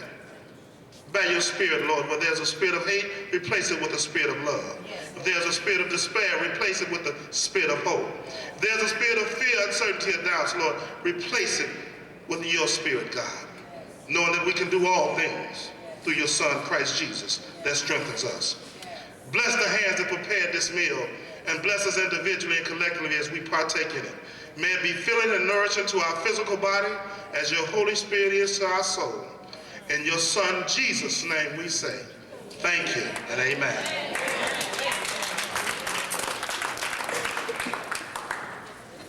Thank you, Reverend Luster. I'd like to ask everyone, I know we all need to keep in contact with folk, but if we could just put our phones on vibrate. I don't have one, but those of us who have a phone, perhaps you could put it on vibrate instead of ring, okay? At least till the program is over. I'm now going to introduce the head table to my left, Representative Shirley Owens Hicks, one of the conveners.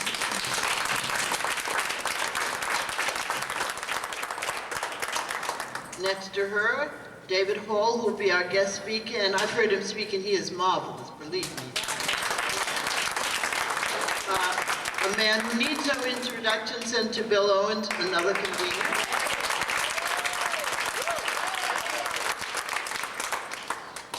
To my right, Jim Adari, who's already welcomed you, but he can stand again for another round of applause. Next to him, Matangalizi Sanyika and Reverend Luster. Well, we are now going to have our food, and then there's some other nice things in store after we eat. Thank you. Thank you.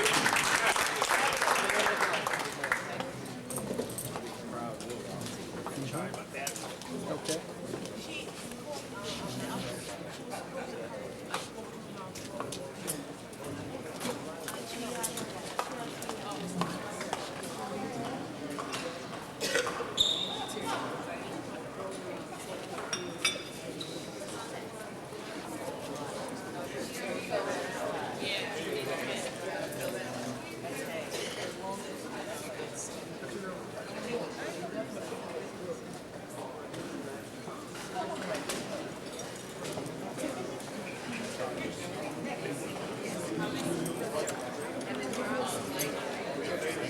How many of them do you have? Batteries, just these two. Oh, okay.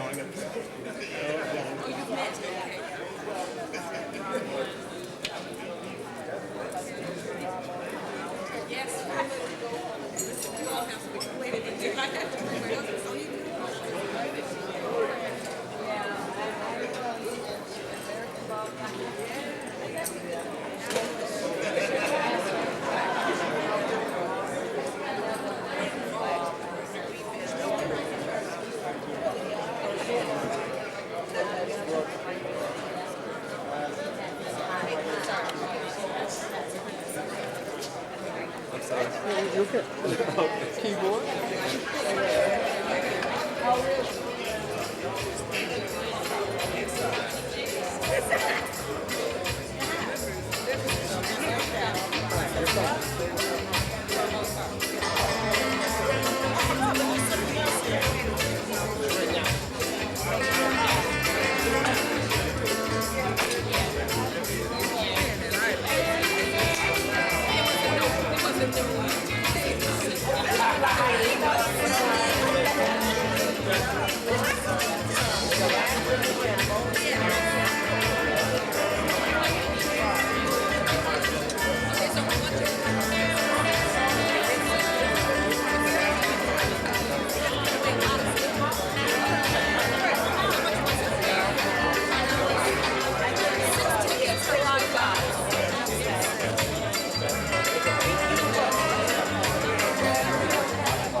Don't you like this?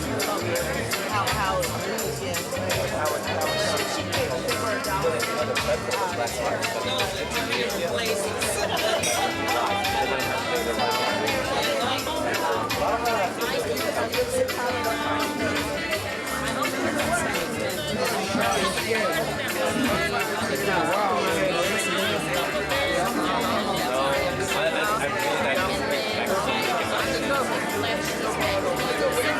I know, right? I mean, how long has that been?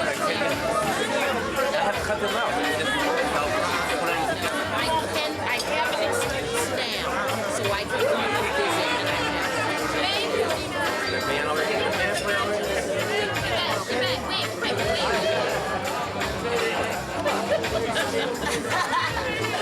Hi there, we're loving you every second.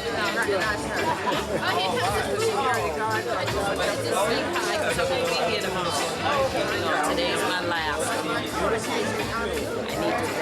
I actually got to go to church. I have been neglecting them. Oh, no. No, ma'am, that can't happen.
Up here and work with me, man. You on time all the time. Got it there. I'm gonna wait till you get that big bite too. You won't have to wait for long. I'm coming at you now. You better look your best. I'm gonna start right on you.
Just like mom.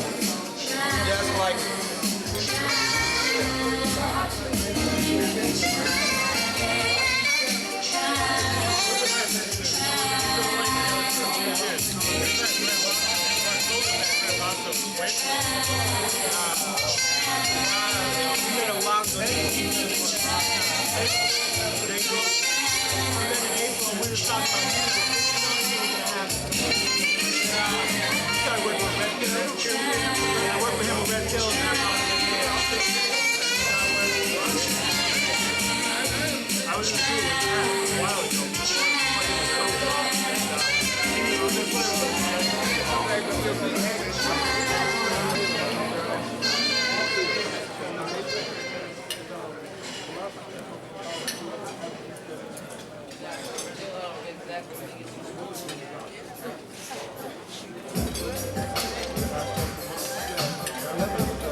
the biggest one with the heart. The biggest steak. That's right, the biggest heart. Fist full of pride. There you go. That's why I didn't get that. You had this.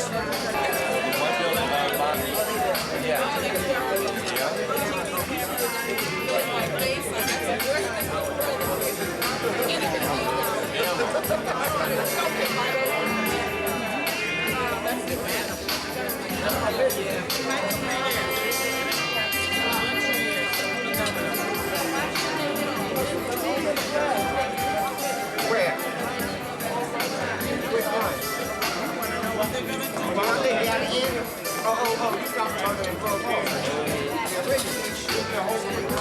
I went to school when it moved down Dutchess, all the way down to Enfield. That's when I went to school. And I worked for Roxbury Community College when they were over 100 when they were building this here.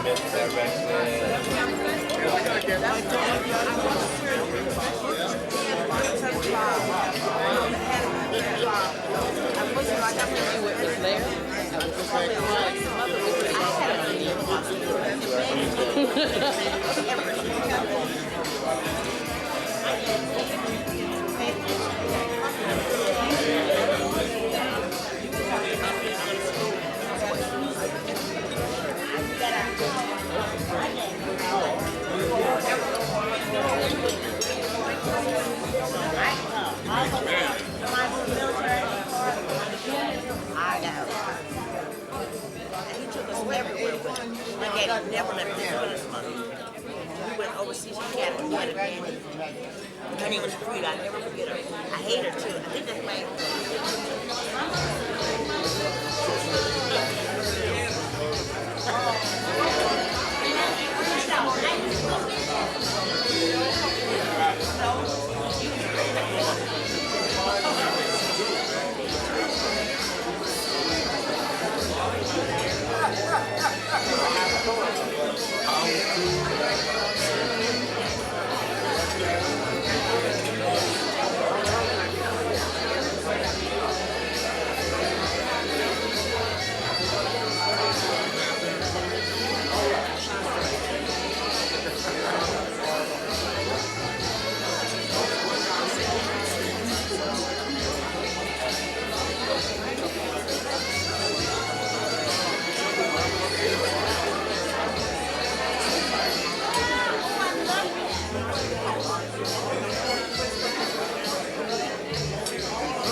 Yeah, please. Thank you. Oh, you have an ice cream? No. Right here. What the jacket is.